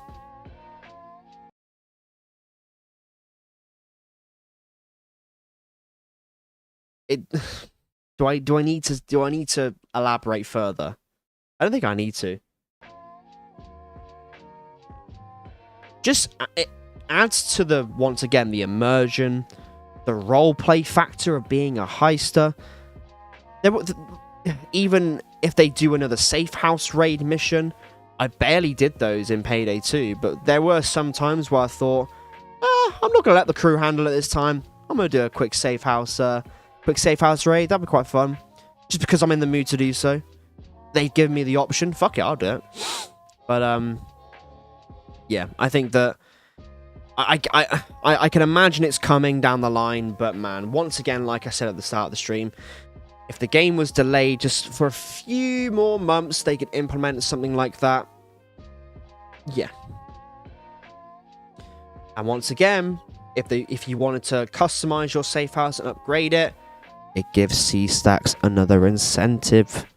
It gives more reason to go, oh guys, the weekly C-stacks have reset. I need to get some C-stacks so I can customize my sofa in my safe house. You know? Safe house is literally in the menu and cutscenes so allow us to Safe house is literally in the menu and cutscenes to allow us to explore and yeah, but at the same time, a great example of integrating like a safe house / menu is Phasmophobia. Phasmophobia does it brilliantly, where you load into the game, you're in a safe house, yeah, and you go to a whiteboard and you pick a mission, right? It's something so it immerses you a lot more into the world. I don't think I need to fully exaggerate. I'm not going to fully go into it. I think you guys already understand what I'm trying to say. But a safe house, although at launch with Payday 2 it was very bare bones, there was fuck all to do in it. Whereas when they got the new safe house in the Hoxton's housewarming party, where it gives you more incentive to farm for continental coins through side jobs and daily and weekly challenges through side jobs, equals more replayability. Yeah, like I said earlier in the stream, even though when you upgraded your safe house, does it do anything for you? No. But at the end of the day, you got a fucking cool looking safe house that if you wanted to go back and just chill in the just chill in the safe house, there'd be imagine some cool streams, right, where I can just, at the start of my stream, just go to the safe house, sit down, chill with you lot and go, alright boys, what heist do we want to play? Well, what are we thinking? But just sit in the safe house, chill, look around and be like, yeah, you know, oh yeah, I remember that painting that I used my C-stack. Yeah, I grinded golden sharp to get that painting. You see that painting I got over there? Yeah. This sofa? Yeah, spending like $1 million on it, you know? It gave my cash a bit of more of an incentive. I mean, I've seen some players in like the 600 millions when it comes to cash, and it's like, what the fuck are you going to spend that on? C-stacks? Okay then, well you've already got all the presets, what are the C-stacks going to be used for? So yeah, you might as well just save up your C-stacks for now until they implement this stuff down the line. in-game voice chat with the option to mute people, please? Thank you. Yeah.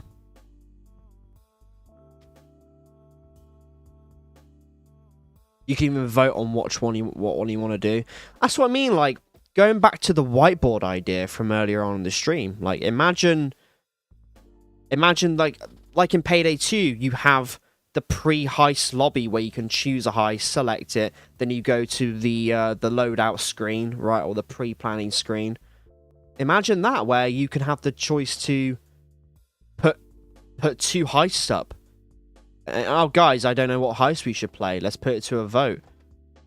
Oh, it's a draw? We'll let the game decide then. Flip a coin. Just... top of my head, just, you know. Or just have a random heist selection. So, let's say you wanted to play any heist on very hard. Random. Go. Search me a game with other people that are clicking random. You've loaded into a Rock the Cradle. And because maybe it wasn't the heist you wanted to play, but because you picked random at the end of the heist, plus 10% IP payout, plus 15% IP payout, because maybe it wasn't the heist you wanted to play, but you clicked random, here's your reward for it. You know? Alright. So yeah, safe house would be very appreciated. And like I said here, gives players another reason to spend their cash and C-stacks with upgrading it. Cool. Payday 2 was kind of cool when you completed a heist because you had like the post-game stats. It was very much like, for me personally, I kind of wanted to see after every heist who had the most kills, who had the most downs, how much time you spent on a heist. There's already that. But remember highest body count? Most revives? Most special kills?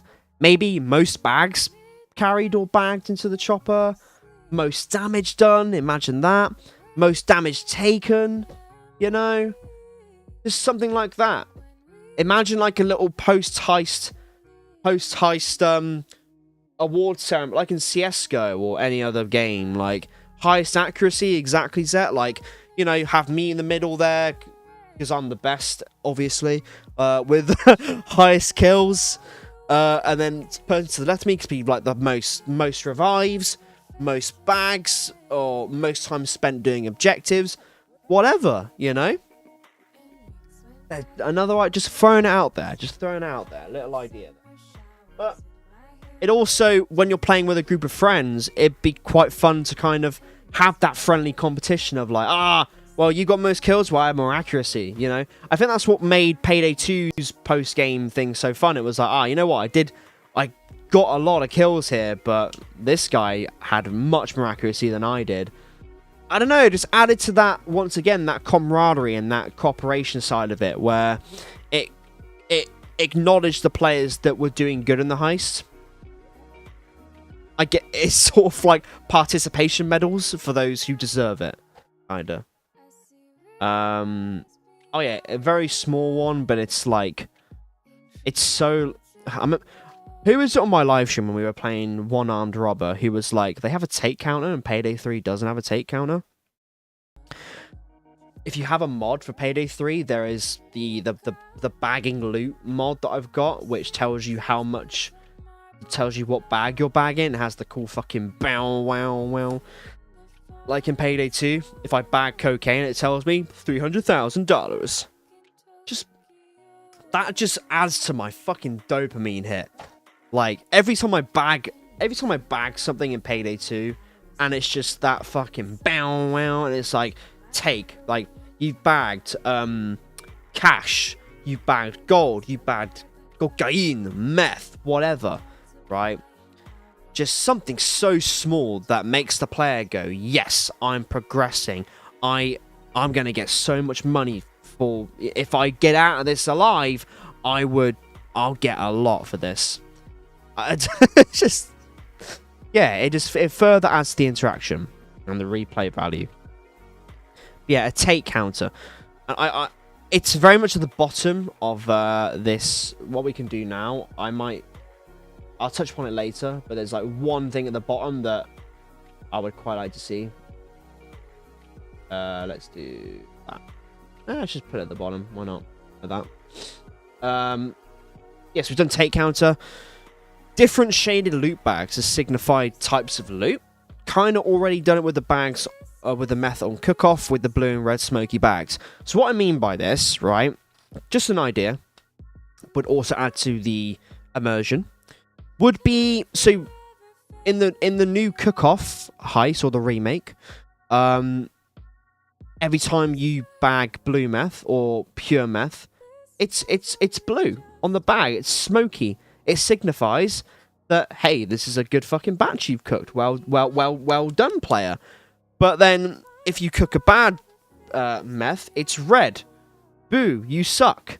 Ah, I guess I should try and get the blue meth next time. But once again, it tells the player what loot's what. So imagine, I've put some examples there, but imagine if you're getting shot in the back, or the cops shoot your money bag, dollar bills fly out of it, you know? Or if you're carrying gold bags, imagine like a little glimmer of gold on the bags, you know?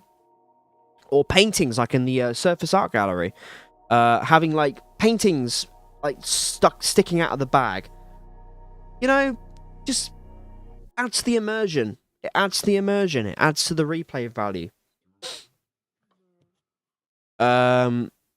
And then last but not least, before we get into more chat interaction, I'm going to go up in the chat and just read what you guys are saying. The last one is add the option to pin challenges for when you press tab to track challenges easier. But I want to further expand upon this. Because there's a lot of dead space. More info when we hold tab button. There's a lot of dead space. So I don't know what the button is on console. Is it the select button? But when you hold tab, it comes up saying what heist you're playing, overkill difficulty. That's it, pretty much. I don't know if the objective pops up on the left side, but whatever. But there's so much dead space. I hold tab in Payday 2. It tells me the difficulty I'm playing on. It tells me the mission info. It tells me my my level. It tells me all sorts of shit when I hold tab, right?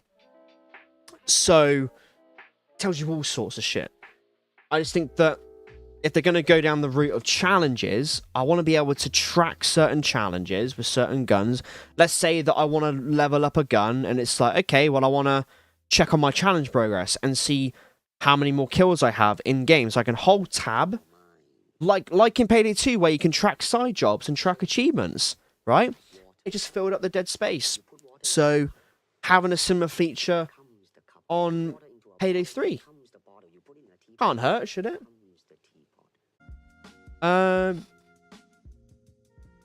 What else have I oh yeah, suggestions here were add teammates builds.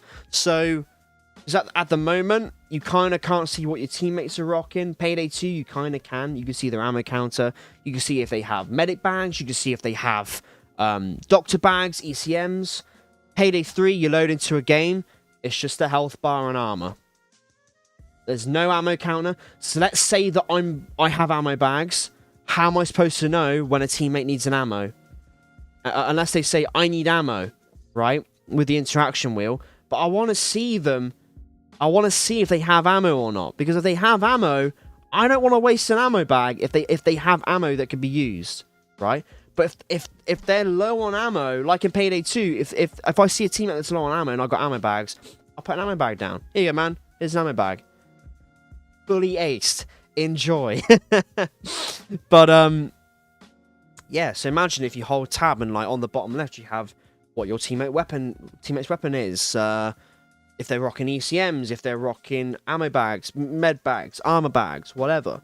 But further increases that cooperation, because right now the only kind of reason why people are so cooperative is because, like, if you branch off on your own, you're gonna get fucked up on overkill, really. Which is fine, but I think it would further add to the kind of teamwork side of things, where you can go, right, what do my teammates need? Is there okay, if someone's low on health, cool, I'll drop an do they have a first aid kit? Piss off. There we go. So what was my thought? Fuck you, lo-fi music. So holding tab. On the bottom, you have all your teammates' stuff there. Like grenades, for example. Oh yeah, what happened to the utility kit that they added into Payday 2? Remember, like with like a utility bag for grenades? What happened to that? Well, I guess you know, using skills, you can get your throwables back for a from an ammo bag, I guess. But it'd be kind of cool that it would be kind of cool to substitute that if you wanted ordnance bag. That's the one. But imagine instead of you having 3 grenades, right, with ammo bags, imagine if you were more of a fucking grenader, right? If you were sort of like a grenader guy, and just instead of you having a ammo bag or an armor bag, you could bring an ordnance bag, but you have like double, triple the amount of grenades. You know, just a thought. They merged it with the they merged with the ammo bag. I get that, but honestly, I think with Payday 2, the ordnance bag was quite a neat little addition, especially those who love throwing grenades. That's just that was the reason I brought that up.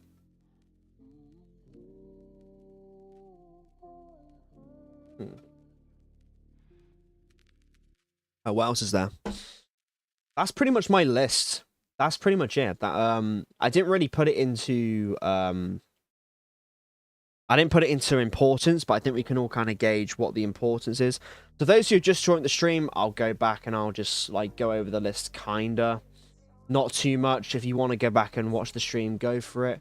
Or you can wait for my video to come out. I don't know when it's going to come out. Yeah, let's just go back through the list real quick, and I'm just going to go through what we discussed this stream. So, Nebula friends don't work. Cannot see my full friends list on other platforms either.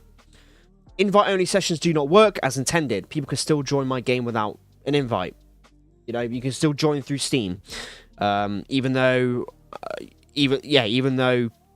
have it as an invite-only session.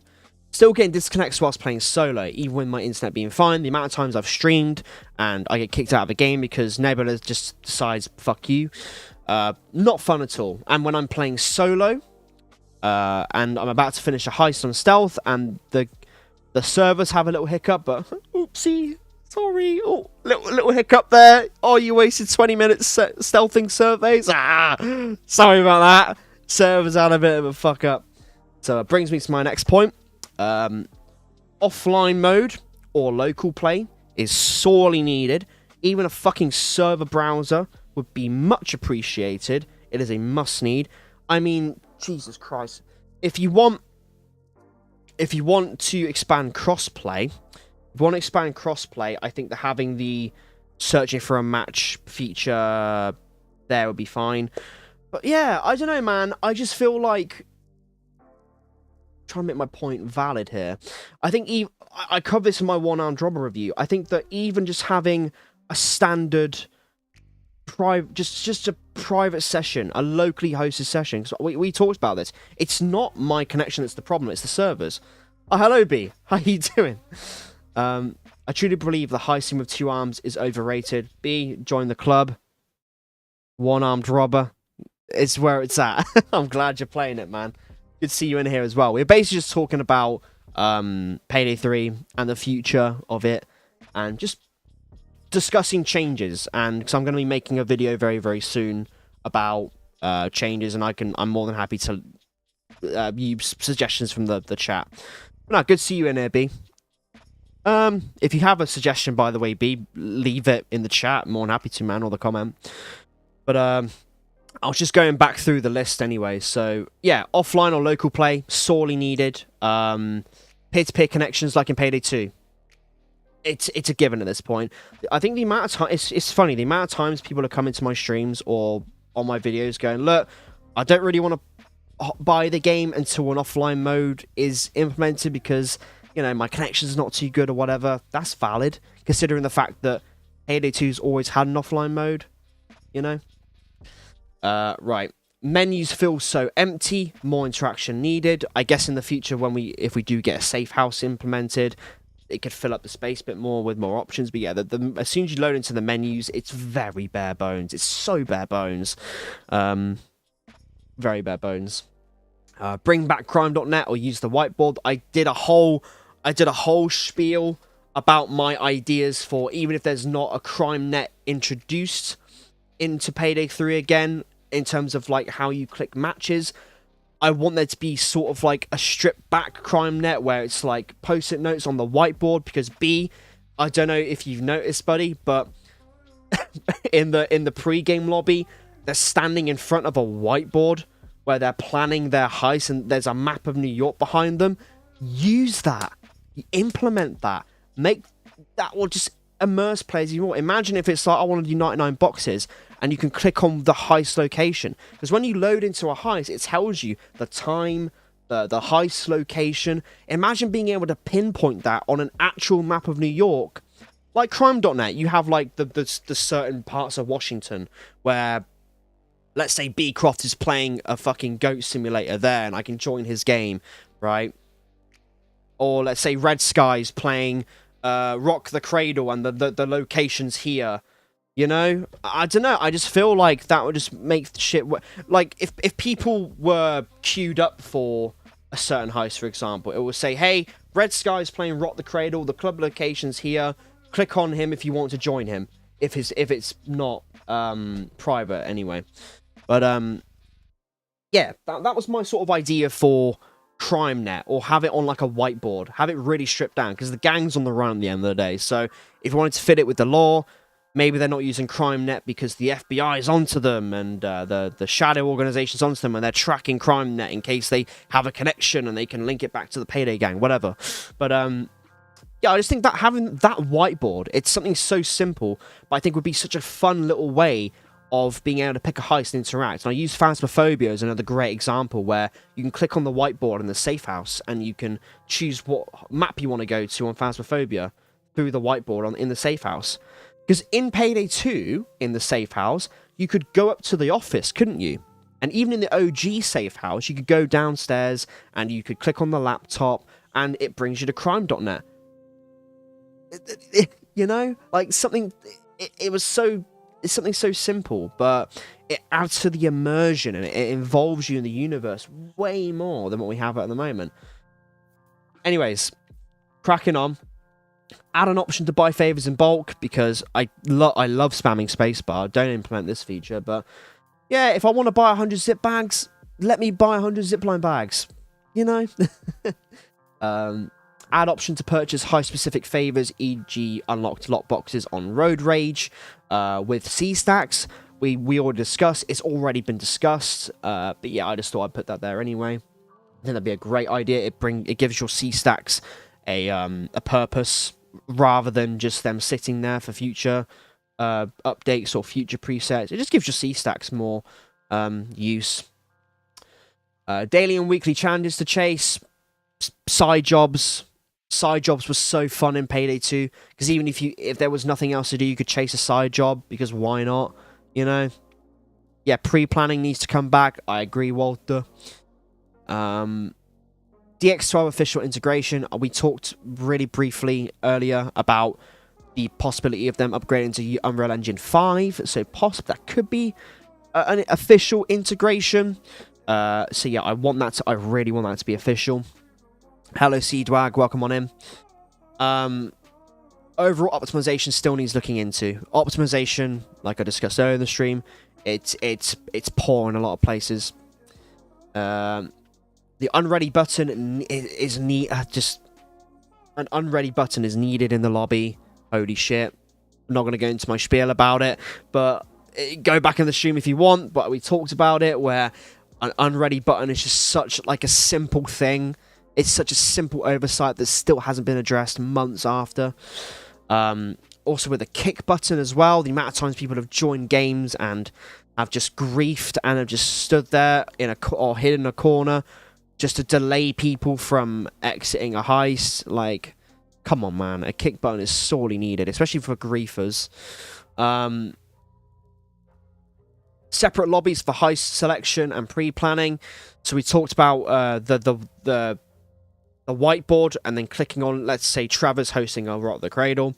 I can join his lobby. That's the pre-lobby section, and then we go into the pre-planning section when we can bring our favors, choose our loadout, that kind of stuff. And I also want that loadout track from Gustavo to be implemented, because I've said it before, it's one of the most badass tracks in Payday 3 in terms of menu music, and it's not in the game. The loadout music, for those who don't know what the loadout music sounds like, I'll look for it real quick. But just there's so many like little music things that haven't been implemented because there's not really a space for them right now. But we're giving you ideas. But this is the track I'm talking about. Give this a listen.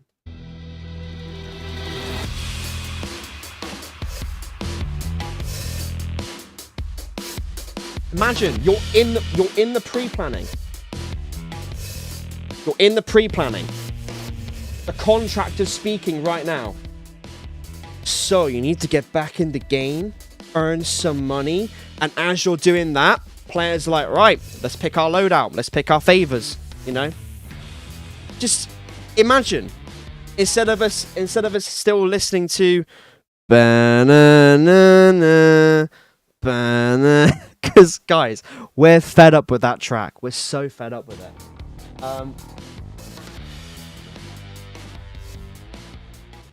Hopefully you can see my vision. Hopefully you understand my vision when it comes to separate selection screens, right? Separate selection screens. So, like in Payday 2, you have the pre-lobby where your friends can join, you pick a heist, you go into the heist pre-planning screen, and you go from there, right? So, and it makes use of that loadout music, right? Because maybe another loading screen, whatever, but then it goes into that separate lobby, right? Where you can then unready or ready up, whatever. And being able to bring if they were to bring pre-planning back, we could have it in that separate lobby as well, you know? I don't know. Yeah, that was the loadout music. Just, I love that song so much. It's brilliant. But once again, it adds a bit more variety. It stops people from constantly listening to that down, now, you know. Probably the only one, but I miss escape heists. Yes. What happened to escape heists? Yeah, that's what I mean. Oh man, that's another great suggestion. I will definitely do this quick so I don't forget it. Yeah, once again, I'm going to go back when I end the stream anyway and just pick out comments and pop it in the video if I like them. Anyway, so yeah, keep them coming. Keep them coming. Right. Anyways, besides that, there was the Notice of the Wicked is still awful because I think it's a shader issue. I talked about it very briefly. But yeah, Notice of the Wicked is still poorly optimized. That definitely needs looking into, without a doubt. Achievements failing to pop. Give me traffic control, otherwise I'm going to burst. And Sea-Dog, good that you're here. Good that you're here, Sea-Dogs. I used you as an example. I used you as an example when it came to the hard way achievement, because you couldn't unlock that until we played... I don't know if it was us, but when you played it in the separate branch, right? I used you for an example when it came to that achievement. I have a feeling that because of the whole launch shenanigans, right, my achievement is there. It's unlocked somewhere in Nebula, but because of all the server issues, it's just buried in like a queue or something. I don't know. And it's just stuck in a void. I don't know. Oh, yeah, so it was the hard way, yeah. So I made a quick note beneath that as well, saying that, you know, I've also had viewers and other players report their achievements not popping, because there have been some people that come into my streams or have messaged me or whatever and have been like, yeah, I'm not getting... I think one that people are struggling with right now, and it's definitely not unlocking, is the after party achievement in Rock the Cradle, where you have to do, I think it's like 3 or 4 assault waves and then escape. That's another one that people still haven't been able to unlock for some reason. I unlocked it first try, but a lot of people have had an issue with that one. There's just certain achievements for certain people that are just not popping, you know? What else? Oh yeah, Golden Sharks Phase 5 music is not playing in the heist. So that was just another off thought as well. There's certain... We talked about Notice of the Wicked as well. I don't know what happened in the assault loop for Nearer to the Wicked, but the assault on Nearer to the Wicked is just the loop is really off. I'm gonna ask the question again because I know that we got some fresh people in the chat. I want to play this section. I want to play this section of Golden Shark. Tell me if you've heard this part in game or not. All right, let's go. Now.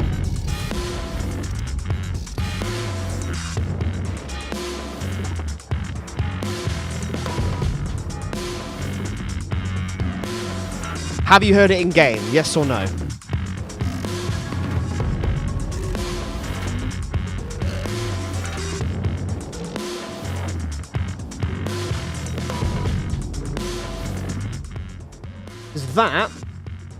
That is meant to be that's phase 5 stealth of Golden Shark. No, there we go. So that's phase 5 of Golden Shark. That's meant to be phase 5. That's meant to be the music. Yeah, so it plays 4 over and over again. So phase 4 keeps playing over and over again. So maybe they forgot to add in phase 5 or something. I don't know. But once again, when the soundtrack project was going live, when I premiered it, when I premiered the project, I was talking with Gustavo, and I said to him, I said, you do know that phase 5 isn't in the game right now? And he was like, what? I said, no, I haven't heard it, and loads of other people haven't heard it. And he was like, well, have you beaten the heist? I'm like, yeah. What I'm telling you is that phase 5 isn't activating, and the music isn't in the game. He's just all like, huh, okay. Yeah. But then if you listen to this part here, I just feel like it, in terms of immersion, it makes more sense when this part kicks in.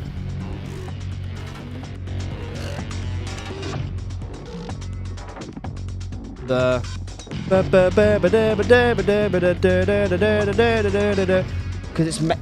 it's meant to signify it's slowly building up to loud. Because at the moment, phase 4 is very much like, not bland, but phase 4 is very much more subtle. And then when it does break into loud, it's very much a jump. It's quite the jump when if it was to break into loud. So obviously Gustavo, the way he's done the music, it's meant to slowly, gradually build up, even in stealth.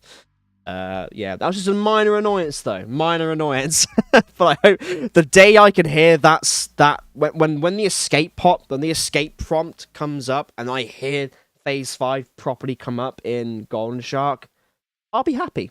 I'll be very happy. Another song.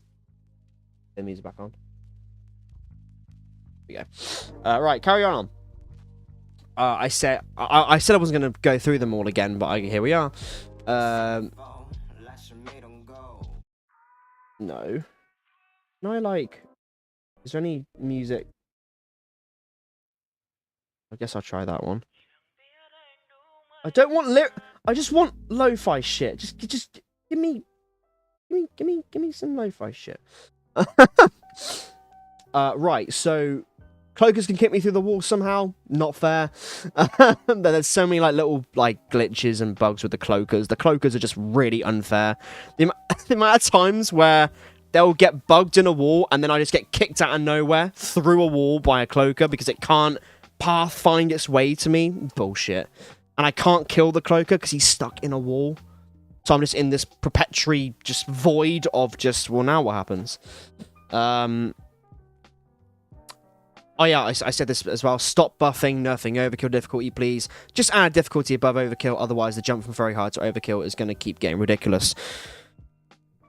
We discussed this, guys. The way the difficulty goes right now is it's normal, hard, very hard, overkill, and the jump is insane. I just really wish they would just keep the difficulties gradual. And someone made the point earlier in chat being like, overkill's easy at the moment. It's like, yeah, if you're good at the game, it's easy. You've got a group of 4 people that are good at the game. Yeah, it's going to be easy. We're waiting on another difficulty, right? So then that's where the devs go, Okay, well, Overkill's quite easy. Let's add another difficulty, and then we'll add these modifiers we want in Overkill onto this set difficulty. Oh, okay, so instead of 1 dozer coming in, 2 dozers at a time for this difficulty. Instead of 2 dozers at a time, instead of, like, 2 cloakers spawn in, fuck it, 3 cloakers. See how you handle that, you know? So I just think another difficulty above that, and then on top of that, I mentioned different armor sets to represent the difficulties, and we talked about Payday 2 and how from like normal to Overkill, you had like the blue and the green FBI SWAT, and then when it hit Mayhem difficulty, you had that digital camo SWAT, and then deaths when it goes to death sentence, you had the Zeal team, the Z team, right? So once again, it tells the player that, hey, I'm on a very hard difficulty, or hey, I'm on an easy difficulty right now, things are going to be a breeze. But then let's say you're a player that is gradually going through difficulties, maybe Mayhem's too hard for you, and you finally get to that point where you're playing Mayhem, you're playing Deathwish. It signifies to that player where you're like, okay, yeah, I'm progressing, I'm getting better at the game. Oh yeah, I'm facing more challenging enemies. Because right now in Payday 3, everything is just the same when it comes to the armor designs, and you can't really distinguish what's a heavy and what's a light SWAT, for example. And so if they were to add another difficulty, I'd love to see a different sort of like coloured camo in terms of like even like a heavier SWAT, I don't know, but just yeah. Let's crack on. We got, yeah, modifiers. I talked about modifiers I talked about, which was the idea of just imagine being able to modify like in Payday 2. Fucking, if I want to spawn more dozers, but in reward for that, I get a better payout. As to replayability, it makes the game just more fun in general. Fuck around and find out, you know? I love there to be sort of modifiers in the game. Because remember, like, more interruptive objectives, like, we got the FBI van, but it's just like, okay, I'm just going to run out and shoot an antenna, woo, what, you know. Whereas Captain Winters, it was like, alright, he's got a whole fucking squad there, you got to take him out, otherwise it's just going to be an endless assault wave. It's like, it gives a bit more of a challenge. We need more of like we need more like interruption units. Imagine if a fucking like a SWAT turret in Golden Shark bursted through the front door, and it's like, right, you got the SWAT turret to deal with now. Just something like that to switch up the gameplay, you know? Like in Payday 2, when a SWAT turret turned up, it was like, oh shit, well, we've got to plan around this now and prioritize this turret. Put a turret on the FBI van, yeah, something like that. Yeah, just like maybe another sort of interruption unit to switch up the gameplay. Because right now, like I've said, it's just FBI, shoot the antenna. Phew, okay, yeah, back to work, guys. It's just like, okay, pretty easy. Oh yeah, I said as well, more content in general needed. Classics returning alongside DLC heists is always a nice gesture for the community. We talked about my suggestions, which was Shadow Raid, Panic Room, Force Stores, Bank Heist. Sea-Dog, I also use you an example, because we've been scheming. We have been scheming about how Force Stores could possibly work. Like, we're not even joking either. Like, Force Stores would be such a cool experimentation for a legacy heist. Imagine being able to go up onto the rooftops and having them expand there to be like certain floors to the stores. 4 stores with 4 cores. Like, it'd be just, imagine just that sort of experimentation with the legacy heist. I mean, hell, they've already done it for Cook-Off with extending the map for there to be a garage or a garage, like a garage. That's like the first step. Turbid Station has that one room as well. I'm trying to think. Any extensions in Turbid? I can't remember. No, I just think experiment. I think, you know, experiment with these old heists if you want to expand them or extend them. With Bank, I think the classic Bank heist, the OG Bank heist, imagine they rebuild it or something and it's like this multi-layered building now with like extra security. Like the ground floor is the same, but there's like a second floor now and maybe like the roof's under construction or something, you know? Just have a play. Have a play with it. Is that all of my suggestions? What it is, right? So suggestions number 2 is here. Yeah, cool. Let's bring that down again. Right, yeah, so we talked about weapon prestiges, like resets level back to 1 in exchange for a kill counter, a charm of said weapon, exclusive paint job. Once again, it gives the players an option to keep grinding with a certain weapon. I asked you lot to put your favorite weapon in the chat. Like, so now imagine getting, if you, let's say you prestige level 5, you get a kill counter.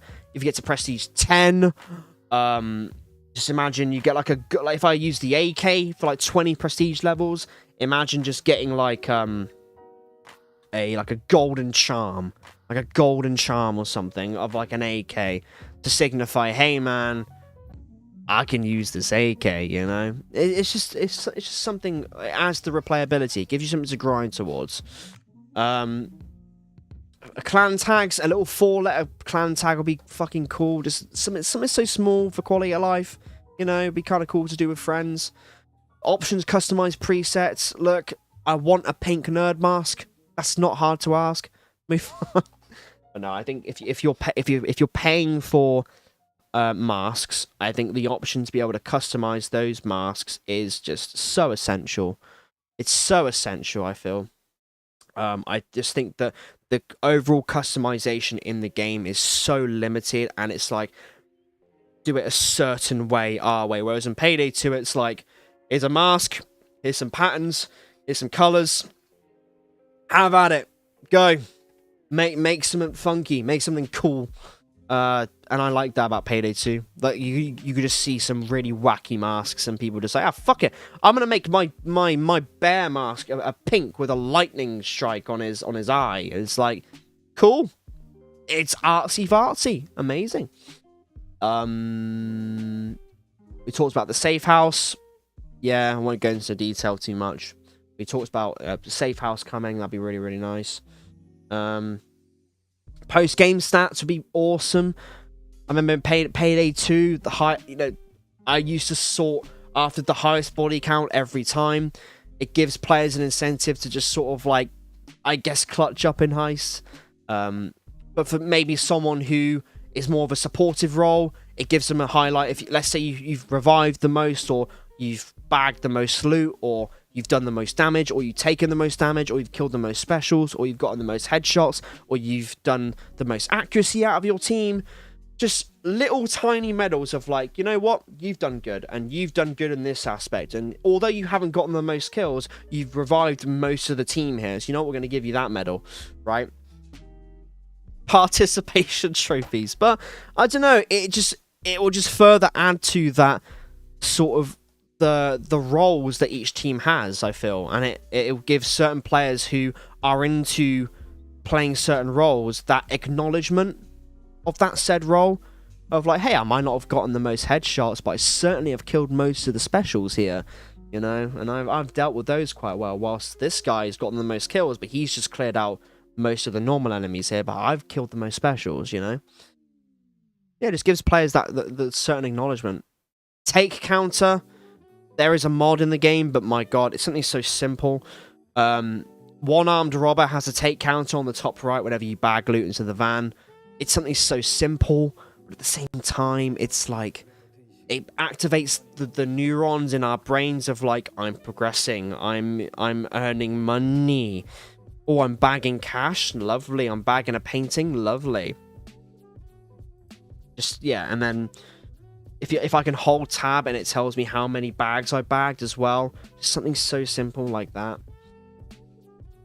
What else? Different shaded loot bags it talks about as well. So different shaded loot bags. So like if we bag money, if a cop shoots my money bag, I would like little money to fly out the back just to improve immersion.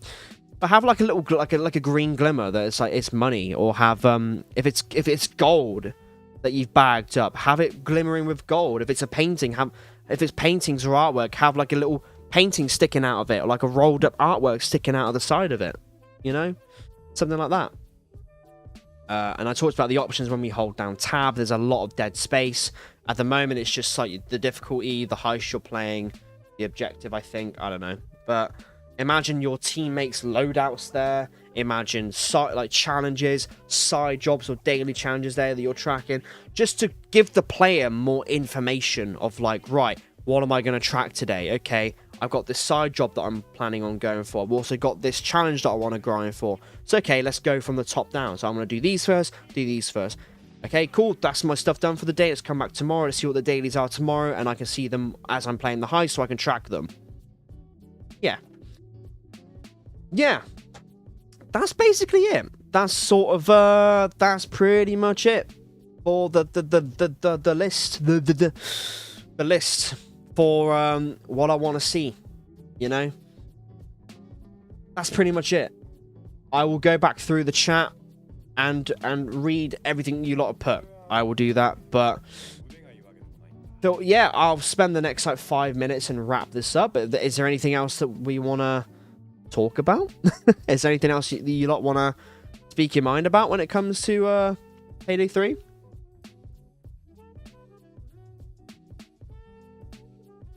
About to create an abomination of a mask, but it's my exactly, it's your mask.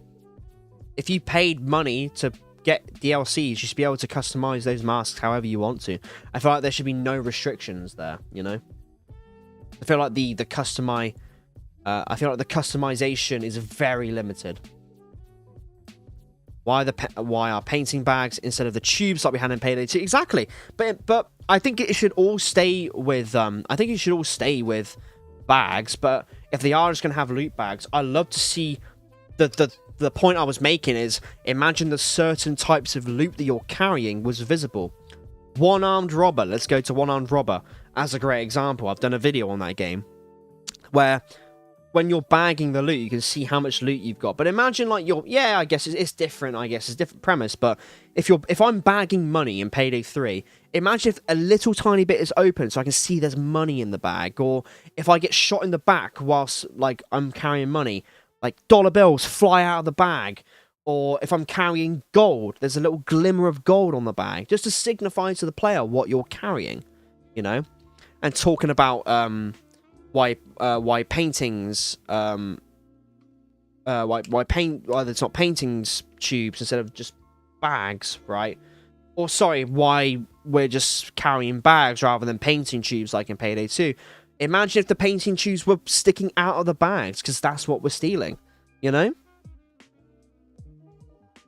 That's the point I was trying to get out there.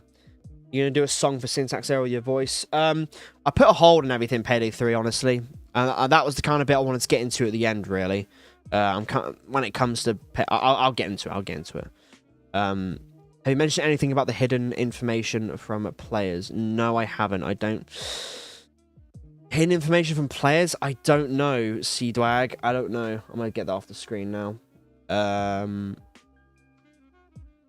Oh. Yeah, that was, those are the suggestions. Let me, like... Can I fit the... You can't even read these guys, but those were all the suggestions. These are my lists. You can't see them, but those are the suggestions. I can't even read that shit. Yeah, arm penetration. I'm sure half the players don't even know it exists. Armor penetration. Yeah, it does exist, but it's just a hidden stat. Oh, is that what you're talking about, Sea-Dog? Yeah, oh, okay, yeah. Yeah, exactly. That's another... See, that once again, that's another great comment that I can use. The fact that there's so much hidden stuff from the players. Like, eventually down the line, if they do bring back dodge, which honestly, I think at this point, there's been leaks about there being like a dodge meter. I'm pretty sure the dodge is coming or something like that. If that ends up becoming like a hidden stat as well, it's like, I want to know how much like percentage of dodge I've got. Instead of it being a bar, give me a percentage. Give me numbers. That's another thing. Give us numbers rather than these fucking bars. I want to know how much damage I'm doing. And then to fill up that fucking menu, give me a practice range that pops up with numbers to show me how much damage I'm doing. Like in Payday 2's Safe House. Keeps players coming back. Keeps players experimenting with builds. Dude, I wrote like 2.5 pages. Yeah, like I wrote... This is pretty much all I wrote. I wrote... It might not look like much on stream, but yeah, I've definitely written like a lot. I've written so much. Hence why I'm doing this video that's coming soon, though, and hence why I'm talking with the chat. This whole stream's just been talking with the chat. Yeah. I tried to keep it like Firewind on those 5. Yeah. So I did say Sea-Dog that the partners have we have been spoken to, and they have asked for our feedback, and yes, everyone was very vocal. We are very vocal, and the reason I wanted to do this stream and also the video that I'm doing at some point was because, I mean, we're the reason Payday exists. We need to, you know, give them as much feedback as they can, and it seemed they are taking it seriously. They really are. Yeah, I'm sure. Yeah, we can talk about the fact that they wanted feedback from us.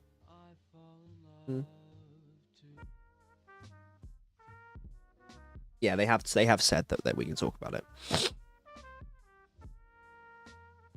But yeah. On that note,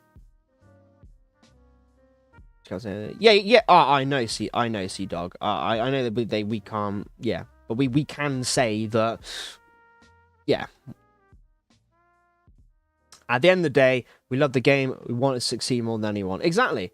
Like, I literally tweeted at them saying, like, look, just actions speak louder than words, right? But yeah, Sea-Dog, at the end of the day, these are just suggestions for them anyway. This is feedback for them, right? So it's like, we should be able to talk about it, right? We'll be playing more Payday 2 on stream. Gilby, that's the bit I'm going to get into at the end here. So, I'm going to just say it right now. So, I think I'm going to wrap up the stream in a minute, because I think we've had a really productive talk. But, because someone mentioned, who was it? Diamond Bounties mentioned as well, about the whole Payday soundtrack, but it's my voice. I love that project to death. I spent months on it, but I'm gonna get more personal now. So if you don't want to hear any like personal shit, you can go.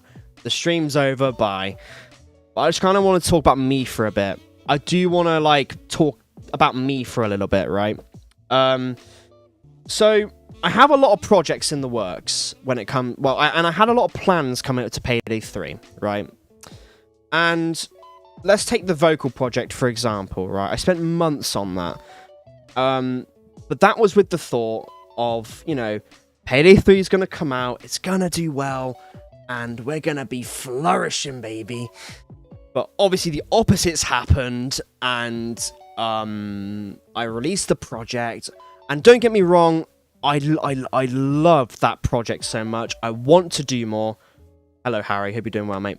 But I want to do stuff like that in the future, but I think right now, it's just, I don't feel very motivated to do so.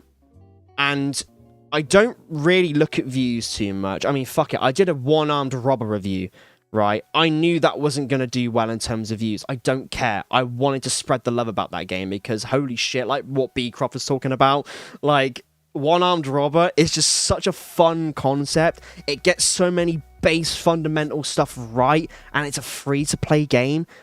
Guys, play that game and support it. But the fun fact is that that game has like, I mean, it has, how many players has it got daily? Like 3,000, 4,000 players roughly daily, whereas Payday 3 is in the hundreds. Fuck, man. It's just like, it sucks. But anyways, back to me. Yeah, overall, the answer to the question about like, am I going to be doing this video? Am I going to be working on this project and all that? I'm just so demotivated to do anything Payday right now. I'm so demotivated, and the views reflect that. I think the interaction for the most part reflects that. You see other creators' videos, it reflects that right now people don't give a shit about Payday as much as we wanted to. In an alternate universe, right, Payday 3 launched to a great fucking success, no server issues, my videos get 1 million views, I'm rich as fuck, I can live in the Bahamas, bye.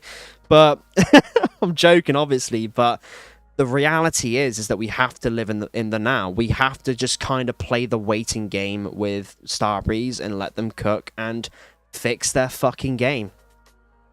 And I said it on Twitter. I just said, look, actions speak louder than the words at this point. I'm tired. I'm tired. I am really tired, and I'm sick to death of the constant, this is coming, we're working on it. It's just like, I just want them to just get to work, and when they have something that is ready to go, update the game and say, this is ready, we're putting it into the game, instead of the whole, we're going to do this, we're also going to be doing this. I get it. I like the fact they have a roadmap, they're planning what they want to do in the future. Yeah, I'm happy with that. But I don't know about you lot, I'm kind of sick of the talk. There's a lot of talk and not enough doing. There's a lot of stuff that's on the table and not enough doing, which is what I'm going to be talking about in my new video anyway. I want to just step away for a bit, and I just want, yeah, exactly. It has to be fully formed implementation time, exactly. Just, I love the guys, what they're doing over there. We like what you said, Rebecca. We all love the game. That's why we want it to succeed. That's why we're frustrated. We want the game to do well in the long term. But as of right now, I just don't feel motivated to crack on with stuff like fun stuff like the syntax error, which I had I had a really fun feature planned, and I still do. I have a really fun feature planned for syntax error. It's gonna still go ahead. It's still gonna happen. And same for Turbid and for Cookoff. I've just let them know, like, guys, I'm not feeling it right now. I'm putting everything on a hold, and they're awesome. I'm not going to spoil who's going to be in those tracks, if it even does happen at this point. But it's cool that they're running to go, yep, understand you. We're here when you want us to be in the track, which is cool. A whole lot of yappening and not a whole happening. Yeah, basically that. Which is what I'm doing now. And yeah, so I hope you guys grasped what I'm talking about, where I'm very just demotivated right now. I'm so demotivated. Doing that one-armed robber review was, I had so much motivation to do it, because it was something new, something fresh. But with Payday right now, the whole community is just so negative right now. It's so negative, it's so down in the dumps. Even if I do the syntax error track with my voice only, it's basically done. It's done. It's pretty much done. I'm currently working on Cookoff. I'm currently working on Turbid, but I wake up every day, I go to record stuff, and I'm just so like, I do a couple of bars, I do a few tweaks, and I do a few automations, and I'm just sort of like, the drive's not there. I don't enjoy doing this. Like I'm just so demotivated. Whereas with the launch, when I was doing Dirty Ice, when I was doing Rot the Cradle, yeah, there was shit going on, but I thought, yeah, you know what, shit's gonna get solved. You know, they're gonna address this quickly, and hopefully things get back up and running. But guys, 4 months in, and things are like this. Like, the player base are feeling what I'm feeling. We're burnt out. Fuck, that whole launch period, like I said, I don't care about numbers, but going from like 500 viewers a stream, 300 viewers a stream, down to like this, for example, that's not me knocking viewers. That's me simply just saying, like, people don't care about Payday right now. They're just waiting. We are done with the talk. We just want them to fix the game. We're waiting on them to fix the game, you know? And the reason I brought up the viewership is just that reflects the interest in the game. That reflects how the game's doing now, right? So that's not me saying that, oh, I want millions of views on my videos, I want to be... No, fuck all that. I'm just more gauging the fact that, oh shit, this really reflects how bad the game's doing right now, you know? And a lot of people are in the same boat. We just want the games to do better. We're sick of the talk. We just want them. We want actions, right? Remember when No Man's Sky came out? Internet Historian did a really good video on No Man's Sky. What they did, look, the launch was a disaster for No Man's Sky. It was a disaster. But they shut up. They got back to work. They had Sean Murray was just taking the feedback and putting it to the devs, and there wasn't any of this big talk on Twitter. They ghosted Twitter completely. They were like, they just worked in silence. Yeah, people thought, oh, they're taking the money and they're running, but they just shut up and they got to work. And a few months later, a patch. Then a month later, another patch, another patch. That's what needs to happen. There needs to be more action, less talking. On that note, that's where I'm going to end it. But I hope they take the feedback on board, that not just myself and other partners, but I hope that they take on. I hope they take back the community's feedback very seriously, and it seems like they are. It seems like they're taking the feedback very seriously, and I'm glad they are. But yeah. As for me, like I said, long story short, I'm burnt out. I'm just exhausted. I'm not very motivated to do anything right now when it comes to Payday. Rather than stream with you lot, I guess. But when it comes to like the video side of things, when it comes to the editing, the scripting, all that kind of stuff, I just sit down at my desk and I'm like, I don't know, man.